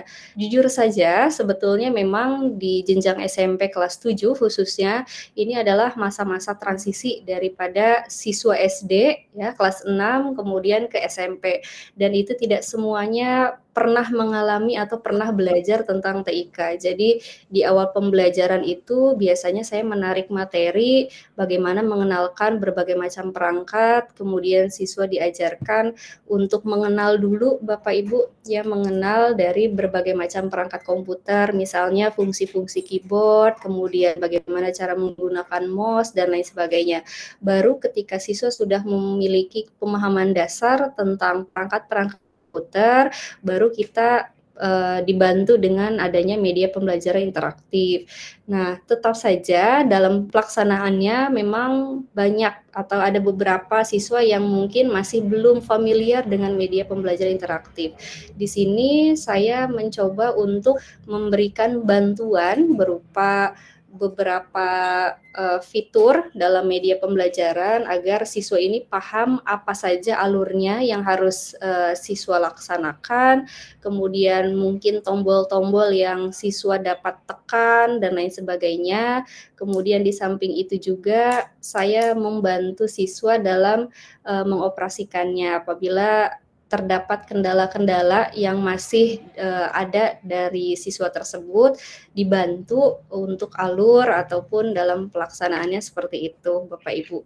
Mungkin itu yang bisa saya sampaikan, kurang lebihnya mohon maaf Bapak Ibu, seperti itu. Terima kasih Ibu Septia, Bapak Unang dan Bapak Isnandar. Terima kasih. Terima kasih banyak Ibu Safira. Nah, Pak Isnandar. Iya. Terima kasih Bu, mau tanya nambah nih pertanyaannya gitu. Iya. Itu menarik sekali tentang virtual reality itu Bu ya. Virtual reality. Itu kayaknya menarik banget itu. Ketika pelajaran sejarah lalu dikaitkan dengan teknologi TIK ya, virtual reality. Jadi siswa kan seolah-olah mengalami umpamanya pembangunan jalan Dendles gitu ya. Kan ada virtual reality-nya gitu, pembangunannya seperti itu sangat menarik sekali tuh apabila virtual reality-nya siswa bisa memakai gitu ya. Itu kan masih mahal banget kan Bu, virtual reality gitu ya, atau bagaimana tuh, kan ada alatnya gitu ya, atau kayak seperti studio atau bagaimana tuh Bu Safira untuk mengaplikasikan atau memanfaatkan virtual reality-nya itu? Apakah di Indonesia sudah ada kan seperti itu? Apa pemerintah akan bagi-bagi gitu alatnya gitu? Ya terima kasih Pak.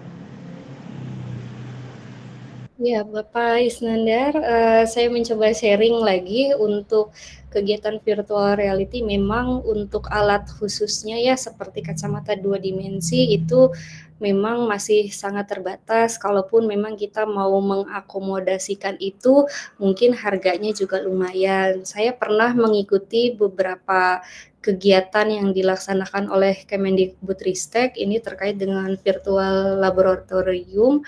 Kemudian memang kami diberikan beberapa alatnya seperti kacamata virtual, kemudian bagaimana cara membuat dan lain sebagainya. Kalau mungkin ya Bapak Ibu dirasa alatnya masih sangat sulit ataupun mungkin belum bisa terrealisasi di sekolah, kita bisa menggunakan laboratorium maya tanpa menggunakan alatnya seperti itu. Jadi ada beberapa aplikasi yang memang bisa kita gunakan. Salah satunya yang mungkin mudah untuk dijangkau, mudah untuk dibuat itu bisa menggunakan contohnya assembler Bapak Ibu. Nah, assembler itu juga bisa menampilkan beberapa bentuk ya, 3 dimensi maupun bentuk-bentuk yang kita inginkan seperti seolah-olah kita itu sedang berada di tempat tersebut seperti itu. Mungkin itu Bapak Isnandar yang bisa saya sharing untuk pertanyaan tambahannya. Terima kasih. Terima kasih. Ya, makasih Bu Safira.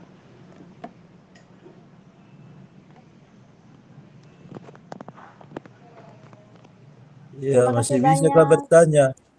Masih bisa kah bertanya? Mohon maaf Bapak, untuk sesi pertama 2 orang dahulu. Nanti kita akan melanjutkan materi lagi. Nanti ada sesi kedua. Bagaimana ya Pak? Bagaimana Pak? Iya. Bu Septia itu dari Sulawesi nih. Oh, yang mau bertanya. dari Sulawesi. Ya. Assalamualaikum warahmatullahi wabarakatuh. Selamat malam. Waalaikumsalam warahmatullahi wabarakatuh. Kami dari Lu, Sulawesi Selatan. Ya, sangat gembira bisa ikut kegiatan ini. Terutama apresiasi kepada pemateri. Secara khusus buat saudara saya, Mas Sanoto. Ya, Mas Sanoto ini adalah teman baik saya sekaligus kamar ketika masih di Gorontalo. Ya, kalau melihat pemaparannya sangat luar biasa dan mudah-mudahan ini kami bisa tularkan di Sulawesi, yang pada intinya bahwa kami masih sangat keterbatasan dalam penguasaan masalah IT. Nah, karena itu seperti ditanyakan oleh penanya pertama tadi, bahwa kira-kira apa yang paling jitu untuk memberikan pemahaman kepada anak-anak yang latar belakangnya memang sangat kurang dalam pemahaman IT, seperti yang kami alami di sana. Saya kira itu. Dan alhamdulillah sudah dijawab. Ya, jadi kami sampaikan terima kasih. Ya, assalamualaikum warahmatullahi wabarakatuh. Selamat malam. Waalaikumsalam warahmatullahi wabarakatuh. Terima kasih Bang. Terima kasih pada teman atas kehadirannya jauh-jauh dari Sulawesi untuk ikut kegiatan malam hari ini. Dengan TIK kita bisa bergabung semuanya walaupun berbeda pulau. Iya. Terima kasih Bapak Ibu. Untuk selanjutnya kita lanjutkan lagi kepada pematerian. Pemateri yang ketiga adalah saya, Septe Eka Anggunusnia. Mohon izin untuk share materi. Bentar.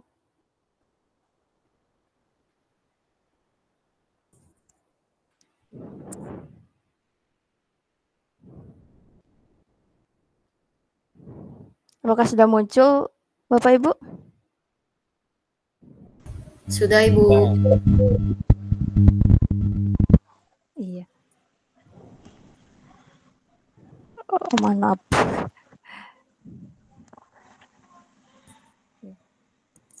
Assalamualaikum warahmatullahi wabarakatuh, Bapak Ibu. Perkenalkan, saya Septe Eka Anggunusnia dari Subang, Jawa Barat, dan saya bertugas di SMP Negeri 3 Cipunagara. Saya mengampu mata pelajaran Bahasa Indonesia untuk siswa SMP. Izinkan saya berbagi praktik baik yang sudah saya laksanakan di kelas dengan memanfaatkan multimedia pembelajaran interaktif yang dibuat menggunakan Canva for Education. Sekilas pandang tentang Canva for Education, yaitu Canva untuk pendidikan yang dapat diakses menggunakan akun Belajar ID, sehingga Bapak Ibu yang sudah memiliki akun Belajar ID dan sudah mengaktifkannya bisa terhubung dengan sekolah dan dengan peserta didik di Canva for Education. Kemudian, kenapa saya memilih Canva for Education untuk membuat multimedia pembelajaran interaktifnya? Yaitu karena untuk murid bisa membantu pemahaman materi ketika kegiatan pembelajaran berlangsung, dan untuk guru bisa menjadi lebih kreatif dalam membuat media pembelajaran, dan sekolah tentunya karena Canva for Education ini menggunakan akun Belajar ID dapat dimanfaatkan secara gratis. Kemudian masalah pembelajaran bahasa Indonesia yang saya alami menyebabkan saya memilih untuk membuat multimedia pembelajaran interaktif. Untuk pembelajaran bahasa Indonesia di SMP, durasinya adalah 6 jam pelajaran, Bapak Ibu. Bayangkan bagaimana caranya untuk menjaga siswa tetap kondusif, motivasi belajarnya tetap bagus, dan tetap semangat dalam waktu 6 jam pelajaran. Apalagi, bahasa Indonesia itu terkenal dengan materi yang banyak teks. Jadi cenderungnya siswa akan mengalami kebosanan ketika belajar jika tidak diatasi dengan metode yang tepat. Salah satunya adalah dengan menyediakan media pembelajaran yang tidak monoton. Oleh karena itu, saya membuat sebuah multimedia pembelajaran interaktif. Multimedia pembelajaran interaktif yang saya buat diharapkan dapat memfasilitasi gaya belajar siswa di kelas yang saya ampu, yaitu siswa dengan gaya belajar auditori yang cenderung lebih suka mendengar, berdiskusi, dan tanya jawab. Kemudian untuk siswa visual yang cenderung lebih suka dengan tampilan teks, kemudian grafik, visual, dan siswa kinestetik yang lebih senang untuk bergerak. Untuk aplikasi multimedia pembelajaran interaktif ini saya menggunakan pembelajaran saintifik, di mana tahap pertama yaitu siswa mengamati dan menanya. Di tahap pertama ini saya mengenalkan multimedia pembelajaran interaktif yang sudah dibuat, khususnya pada materi teks cerita pendek. Ini adalah menu utama yang saya buat di multimedia pembelajaran interaktif, dari mulai pendahuluan, kemudian petunjuk cara penggunaannya, materi, video pembelajaran, evaluasi, kemudian profil dan referensi yang saya gunakan di dalam multimedia pembelajaran interaktif. Nah, ini tampilan materinya dalam teks cerpen.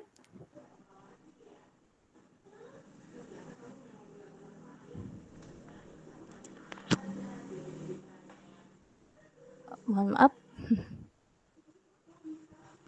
Nah, ini tampilan video pembelajaran yang saya sematkan di MPI-nya. Nah, ini di MPI yang saya gunakan diharapkan bisa memfasilitasi perbedaan gaya belajar siswa sesuai hasil asesmen awal. Di kelas yang saya ampu itu lebih banyak adalah siswa dengan gaya belajar visual yang suka dengan gambar-gambar, kemudian simbol, materi pembelajaran yang warna-warni, dan grafik. Jadi di media pembelajaran ini digunakan untuk memfasilitasi gaya belajar visual, audio, dan kinestetik. Karena di dalamnya terdapat materi pembelajaran yang kemudian ada juga pembelajaran. Selain itu saya pun memanfaatkan juga sarana prasarana yang ada di sekolah untuk membantu menunjang keefektifan multimedia pembelajaran ini, yaitu dengan didukung buku teks dan penjelasan juga oleh guru. Ini ketika anak auditori menggunakan MPI, yaitu mereka menyimak video pembelajaran.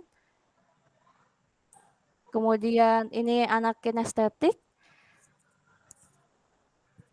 Anak kinestetik itu suka bergerak ya. Jadi dengan memanfaatkan multimedia pembelajaran interaktif ini, mereka bisa bebas mempelajari materi tanpa harus duduk diam. Tapi di sini saya tetap berusaha menjaga kelas agar kondusif sehingga tujuan pembelajaran bermakna dapat dicapai. Nah, di sini di kegiatan mengamati dan menanya, saya menjelaskan terlebih dahulu tujuan pembelajaran yang akan dicapai, kemudian bagaimana cara menggunakan MPI-nya, ada menu apa saja, tombol-tombol apa saja, dan bagaimana cara mereka menggunakannya dalam kegiatan pembelajaran. Selain itu saya pun menjelaskan dan berdiskusi dengan siswa mengenai materi pemantiknya, pertanyaan pemantik mengenai teks cerpen. Nah, kemudian di tahap selanjutnya yaitu mengumpulkan dan mengolah informasi. Di sini siswa menggunakan MPI untuk mengumpulkan dan mengolah informasi, digabungkan juga dengan kemampuan mereka mencari informasi di Google atau di artikel dan di buku teks. Di sini saya mengajak siswa untuk menganalisis unsur-unsur cerpen. Jadi dengan menggunakan MPI, siswa dapat mempelajari apa saja itu materi dari unsur-unsur cerpen. Kemudian siswa pun dengan gaya belajar yang berbeda dapat menggunakan MPI tersebut untuk menganalisis unsur-unsur cerpen. Saya izin menampilkan MPI saya, Bapak Ibu.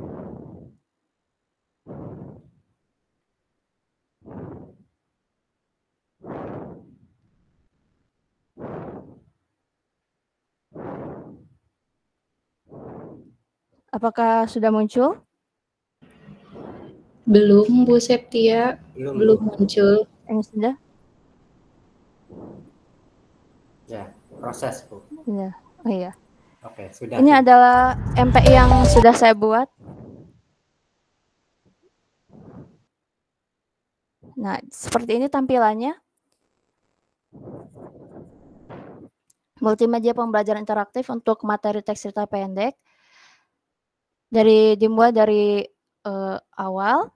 Nah, di sini ada menu pendahuluan, petunjuk, materi, video evaluasi, profil, dan referensi. Di pendahuluan berisi mengenai tujuan pembelajaran yang akan dicapai, kemudian di menu petunjuk, petunjuk penggunaan materi dan petunjuk kegiatan pembelajaran. Selanjutnya di bagian materi itu ada materi mengenai teks cerpen dan siswa pun di sini dapat mengeksplorasinya, juga menambahkan pengetahuan lain dari Google dan buku teks. Ini struktur, kemudian ciri-ciri teks cerita pendek. Kemudian di sini ada video pembelajaran untuk memfasilitasi siswa dengan gaya belajar audio. yang dapat diputar oleh siswa berulang-ulang karena MPI ini sudah dapat diakses secara daring sehingga walaupun nanti pembelajaran sudah selesai, siswa dapat mengulangnya di mana saja dan kapan saja. Kemudian ada evaluasi pembelajaran. Nah, untuk evaluasi pembelajaran ini saya gabungkan dengan Quizzes karena Quizzes pun dapat diintegrasikan dengan akun belajar ID. Jadi nanti siswa mengerjakan Quizzes di akhir. Untuk profilnya adalah profil pengembang, kemudian untuk referensi yang saya gunakan. Seperti itu.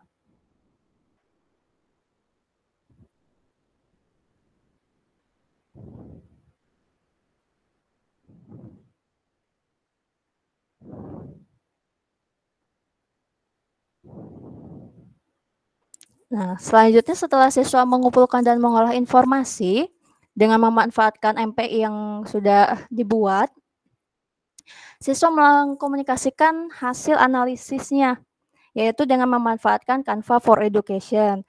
Di sini, siswa membuat grafik dan kemudian mempresentasikannya.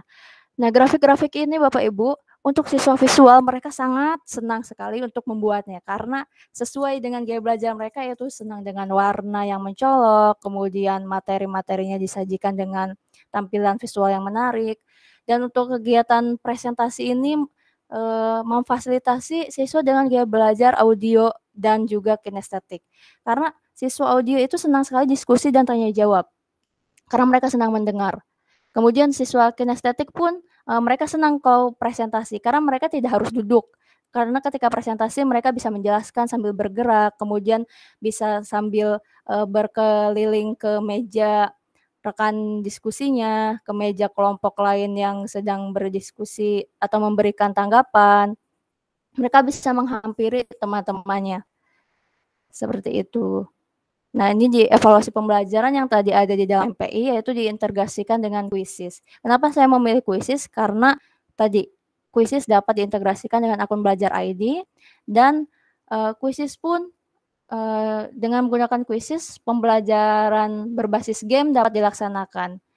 Bagaimana kita tahu kan anak generasi Z itu, siswa generasi Z itu sangat suka dengan yang namanya teknologi, mudah beradaptasi dengan teknologi dan senang bermain game. Sehingga evaluasi menggunakan Quizzes tidak terlalu menyeramkan untuk mereka karena evaluasinya menjadi menarik dan menyenangkan. Ini selanjutnya kegiatan refleksi. Di sini sebagian besar siswa sudah merasa senang belajar menggunakan MPI yang saya buat, walaupun sebagian ada yang merasa biasa saja, tapi itu hanya beberapa saja. Sebagian besar sudah merasa senang, terbukti dengan ekspresi mereka yang menempelkan stiker ekspresi tersenyum dan tertawa. Juga bahan ajaran MPI ini sudah saya bagikan di platform Merdeka Mengajar. Ini linknya. Barangkali Bapak Ibu guru yang juga mengajar bahasa, terutama bahasa Indonesia, ingin ikut menggunakannya di kelas, dapat langsung mengakses ke link yang tertera. Terima kasih, cukup sekian dari saya. Assalamualaikum warahmatullahi wabarakatuh.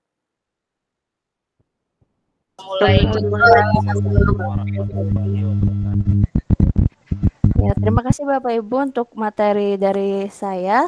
Kita lanjut ke pemateri terakhir, Ibu Rizko dari Depok. Ya. Assalamualaikum Bu, sudah siap? Waalaikumsalam, insya Allah siap. Iya, baik, silakan Bu. saja Bapak Ibu, terima kasih Bu Eka atas kesempatannya. Langsung saja Ibu, Bapak Ibu, Assalamualaikum warahmatullahi wabarakatuh. Salam kenal, saya Rizko dari Depok, bertugas di UPTD SDN Curug 1 Bojongsari, Kota Depok. Saya mengajar di kelas 6. Izinkan saya share screen untuk praktik baik saya.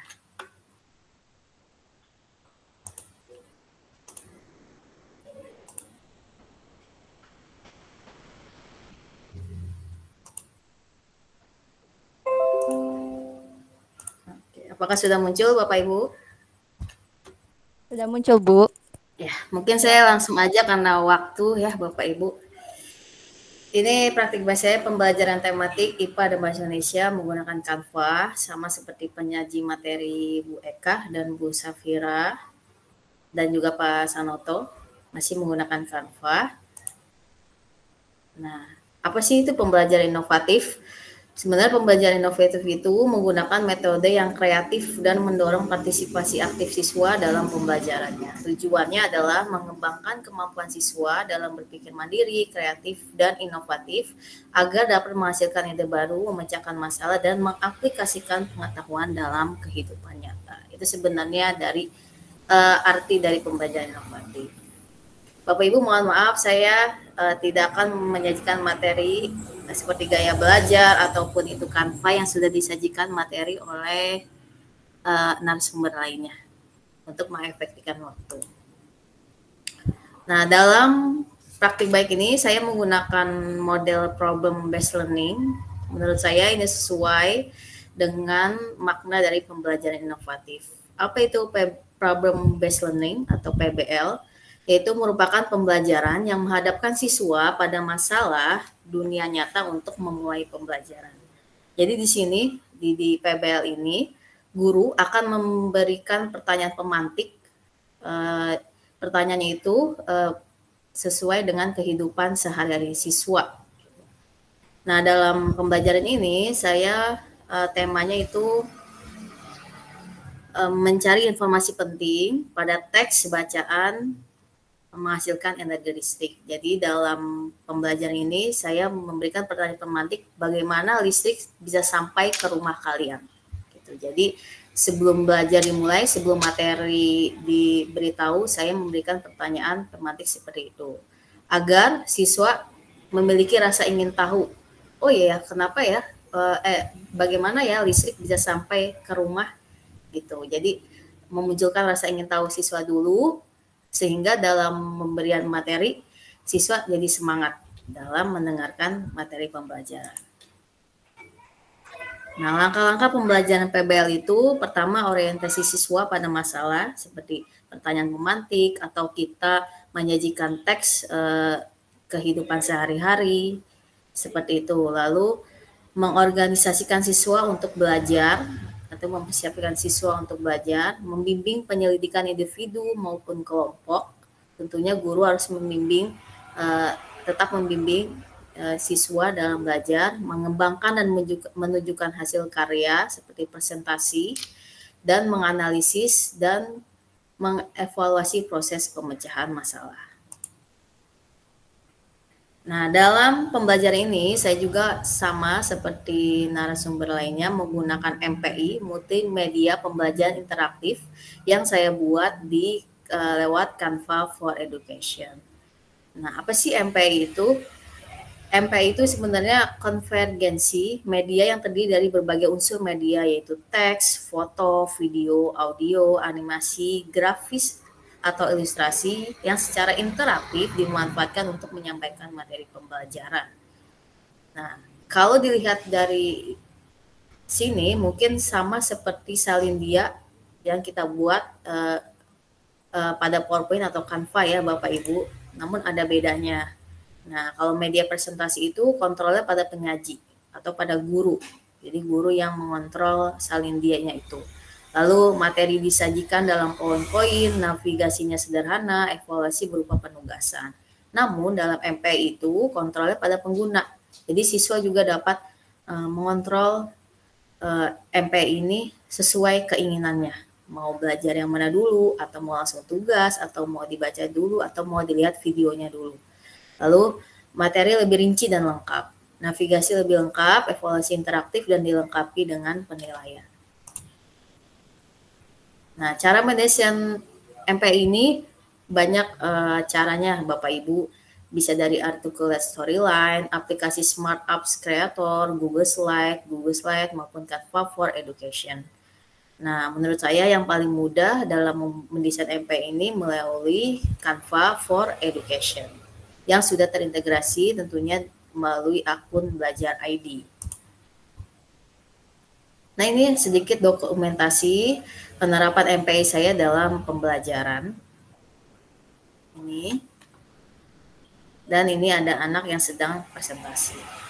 Izin memperlihatkan MPI yang telah saya buat.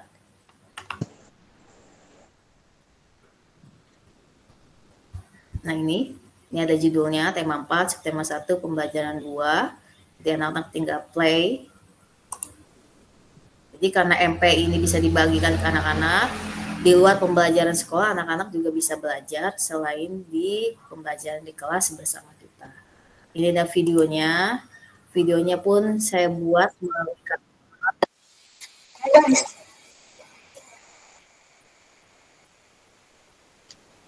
jadi ini memunculkan masalah dulu atau memunculkan masalah dulu pada anak-anak lewat cerita. Nah, next-nya, selanjutnya, nah ini ada pertanyaan pemantiknya, materinya juga. Mungkin langsung saya lanjut aja. Nah, ada videonya agar anak tahu bagaimana listrik bisa sampai ke rumah kita. Ini videonya saya ambil dari YouTube.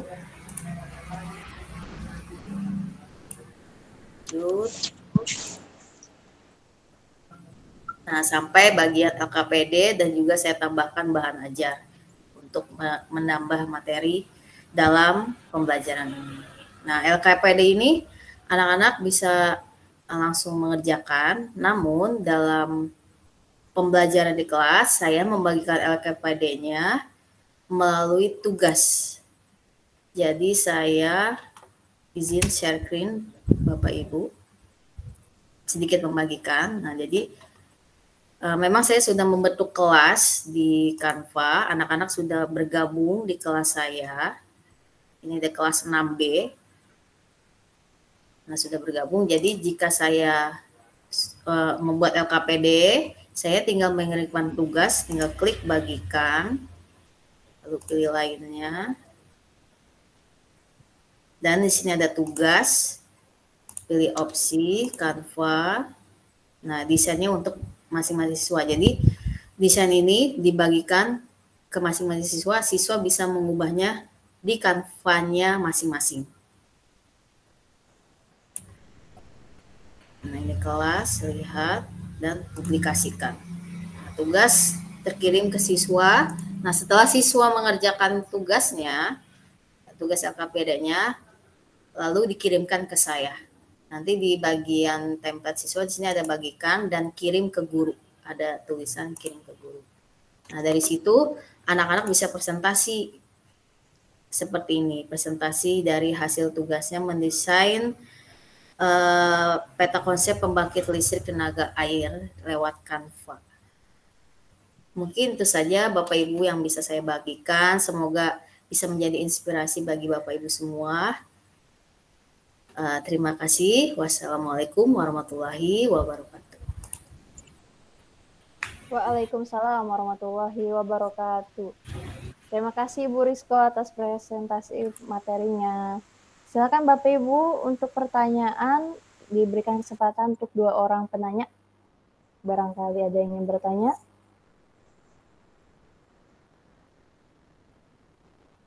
Bapak Ibu, daftar hadir sudah saya bagikan di kolom chat. Dan untuk sebagian materi juga sudah dibagikan di kolom chat. Silakan dicek kolom chatnya. Ya, ada yang bertanya, Bapak Andri Trian. Silakan Bapak Andri Trian. Halo, Assalamualaikum. Halo, Assalamualaikum. Suaranya jelas, Ibu? Jelas, Pak. Iya, mohon maaf nggak bisa aktifkan kamera. Ini antisipasi jaringan juga. Iya. Bapak berasal dari apa? Satu lembaga dengan Bapak John Sanoto.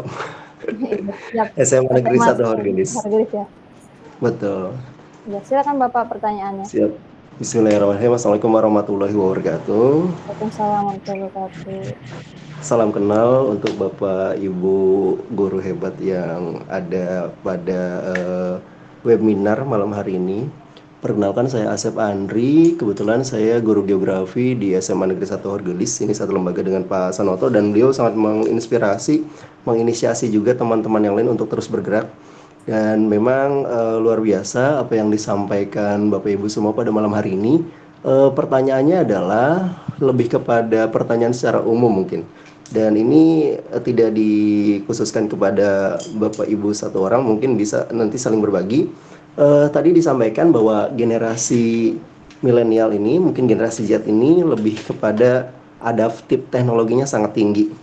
Namun di sisi lain permasalahannya muncul ketika permasalahan literasi dan numerasi itu pada generasi sekarang malah berkurang ketika mereka merasa ingin segala sesuatu itu instan untuk ditemukan.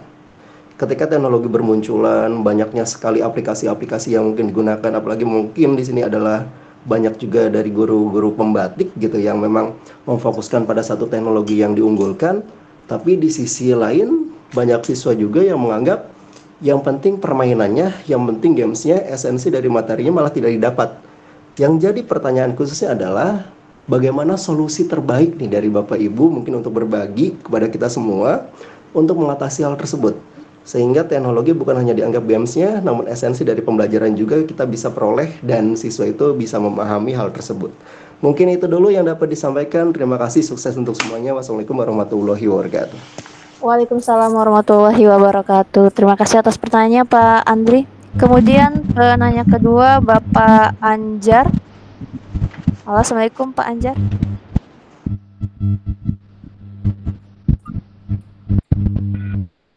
Terima kasih Bu Septi atas kesempatannya.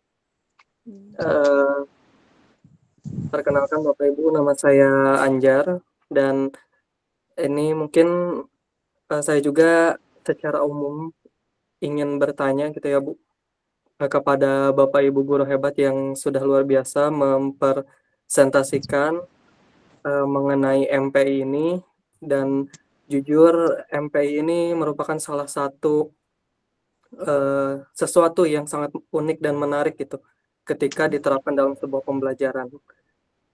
Namun ada sekelumit yang ingin saya ingin saya ketahui gitu ya Bu, di balik atau behind the scene ketika mempresentasikan MPI ini kepada siswa gitu. Jadi menurut Bapak Ibu presenter, faktor, kemudian kontribusi, kemudian feedback seperti apa yang didapatkan atau dihadapi ketika Bapak Ibu ini dalam implementasi MPI tersebut, khususnya di lingkungan Bapak Ibu gitu. Dan bagaimana cara Bapak Ibu menangani sebuah problem dalam proses pembelajaran tersebut menggunakan MPI. Seperti itu.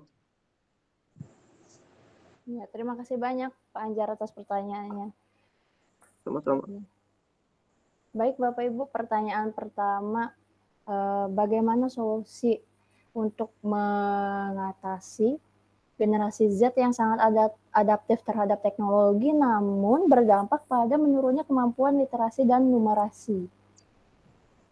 Kemudian pertanyaan kedua, bagaimana cara Bapak Ibu menghadapi hambatan-hambatan dan cara mengimplementasikan MPI di lingkungan terdekat, di lingkungan sekolah, mungkin ya, faktor kontribusi dan feedbacknya bagaimana? Silakan Bapak Ibu. Pak Sanoto, Bu Safira, Bu Rizko. Boleh Bu, saya Bu. Silakan Pak Sanoto. Ya. Untuk Pak Andri, mungkin Pak Andri kebetulan saya sekarang kan materinya juga tentang pendekatan STEAM ya, maka agar literasi numerasi itu kualitasnya menjadi bagus pada diri anak-anak, ya maka menurut saya menggunakan metode STEM tanpa A ya, tanpa art. Ya, boleh sih tanpa A, dengan art juga STEAM gitu ya. Nah, STEM boleh ya. Science, Technology, Engineering, dan Math, matematika. Gitu ya. Kenapa? Karena ada matematika, unsur matematika di sana yang ditonjolkan itu bukan matematika teori, justru matematika terapan. Dan pada keterampilan numerasi yang saya pahami itu justru kemampuan matematika terapan yang diharapkan ya mampu dikuasai oleh para peserta didik. Ya.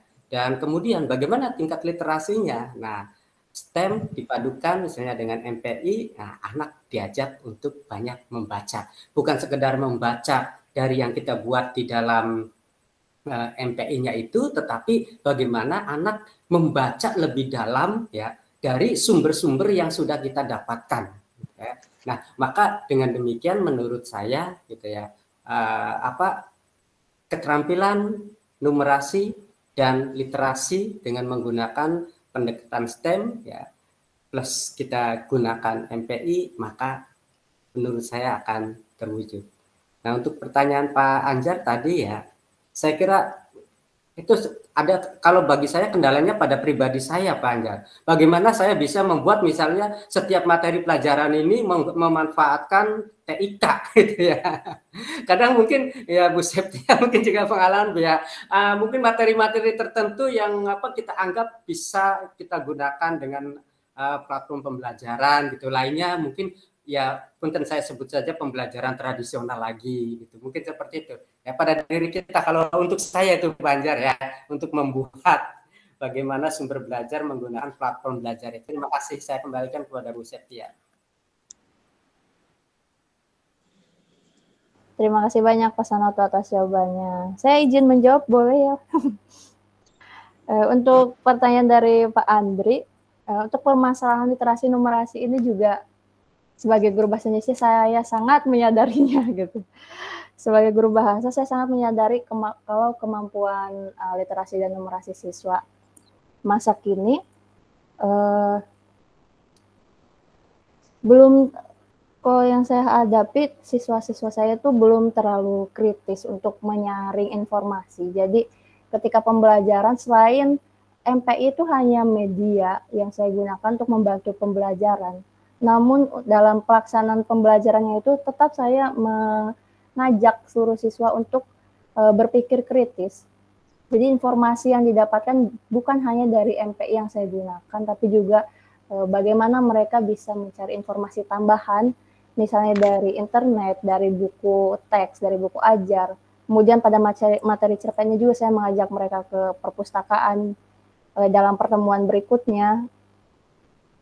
Seperti itu Pak, jadi tidak hanya mengandalkan MPI yang dibuat saja, tapi juga kita di kelas tetap harus mengajak siswa untuk menerapkan kemampuan berpikir kritisnya. Kemudian masalah yang dihadapi ketika menerapkan pembelajaran TIK pada umumnya, terutama pada MPI, yaitu pertama karena Haurgelis Cipunagara dekat ya Pak, sebelahan. Nah itu kalau di instansi tempat saya bekerja di fasilitas sarana prasarana. Jadi ketika ada pembelajaran yang memanfaatkan TIK, saya akan mengajak siswa untuk ke ruang multimedia, dan itu antri Bapak Ibu. Maksudnya antri adalah kita harus booking dulu ruang multimedianya karena rebutan dengan guru lain. Seperti itu. Nah, untuk mengatasinya saya pun di kelas juga menerapkan juga ada pembelajaran tradisional. Jadi kita tetap harus berkomunikasi, berkolaborasi dengan rekan guru.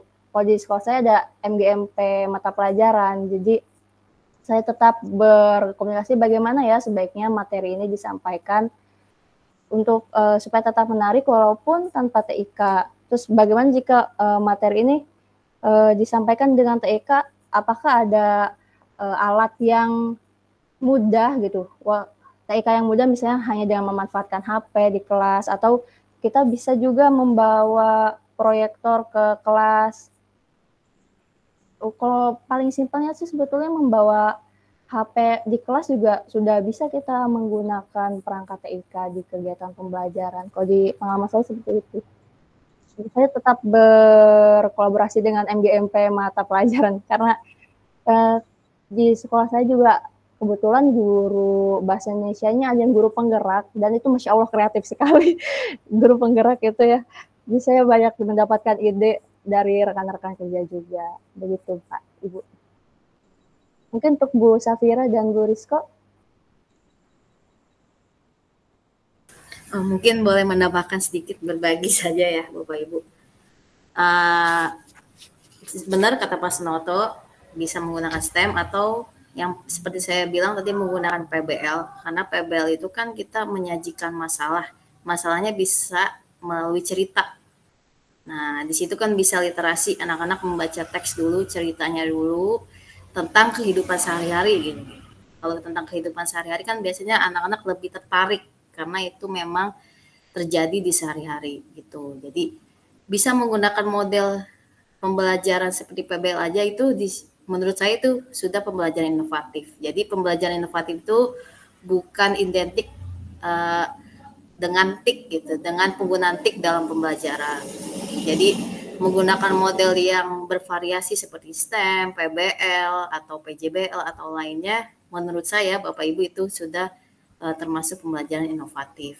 Yang penting tujuan pembelajarannya tersampaikan ke siswa, siswa paham, pembelajarannya juga menyenangkan. Dan yang Pak Anjar tanya tentang hambatan, tentu memang di sarana prasarana Bapak. Kalau di sekolah saya SD apalagi ya, memang anak-anak tidak diperbolehkan membawa HP kecuali kelas atas atau memang ada pembelajaran digital seperti yang saya gunakan seperti MPI, nah baru boleh membawa HP anak-anak. Nah, kebetulan saya kelas 6, nah itu sarananya mungkin lewat HP atau tab. Memang di sekolah saya juga ada tab yang diberikan Dinas Pendidikan, namun jumlahnya terbatas, tapi di masalah di WiFi di kuotanya itu tidak ada di sekolah, tidak tersedia. Mungkin itu sih yang terjadi hambatannya.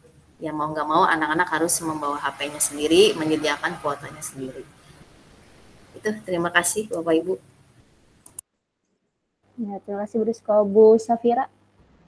Ya, Bu Safira mungkin sedikit menambahkan untuk tadi saya sangat setuju dan sepakat dengan teman-teman dari kelompok 6 bahwa media pembelajaran yang berbasis TIK itu memang hanya sebagai alat saja, bukan sebuah keharusan yang memang betul-betul dipaksakan diterapkan, tapi bagaimana kita bisa mengimplementasikan pembelajaran sesuai dengan kebutuhan siswa.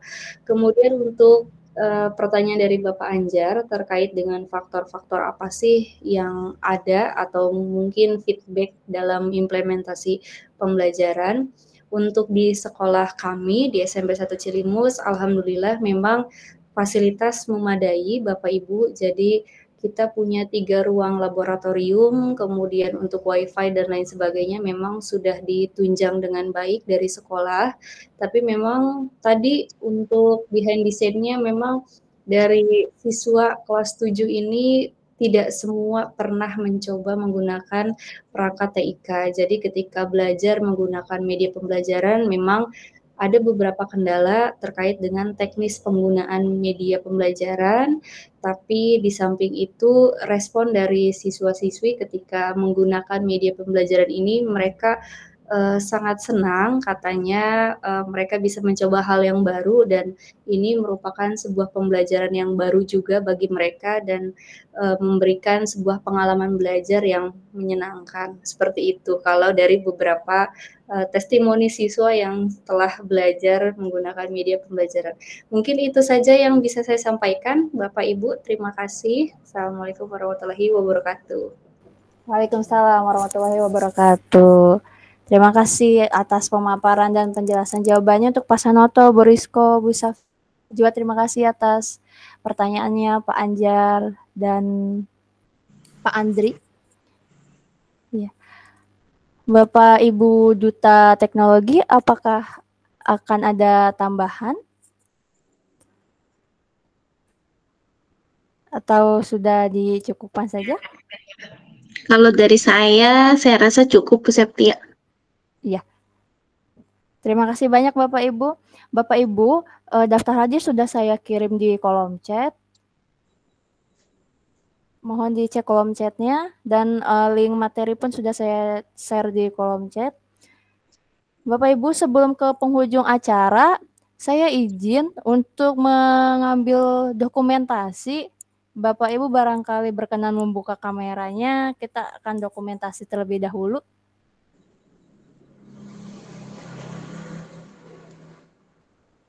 Ada 2 halaman.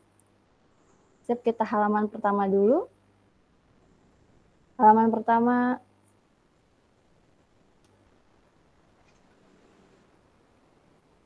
tahan. Kemudian halaman kedua. Bentar.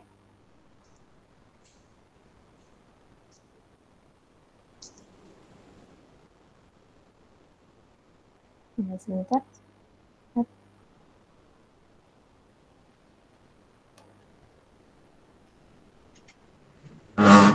Iya, sudah.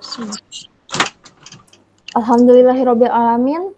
Kita telah sampai ke penghujung acara. Terima kasih banyak atas partisipasi Bapak Ibu. Terima kasih kepada para pemateri, kepada Duta Teknologi Jawa Barat yang telah hadir pada acara hari ini.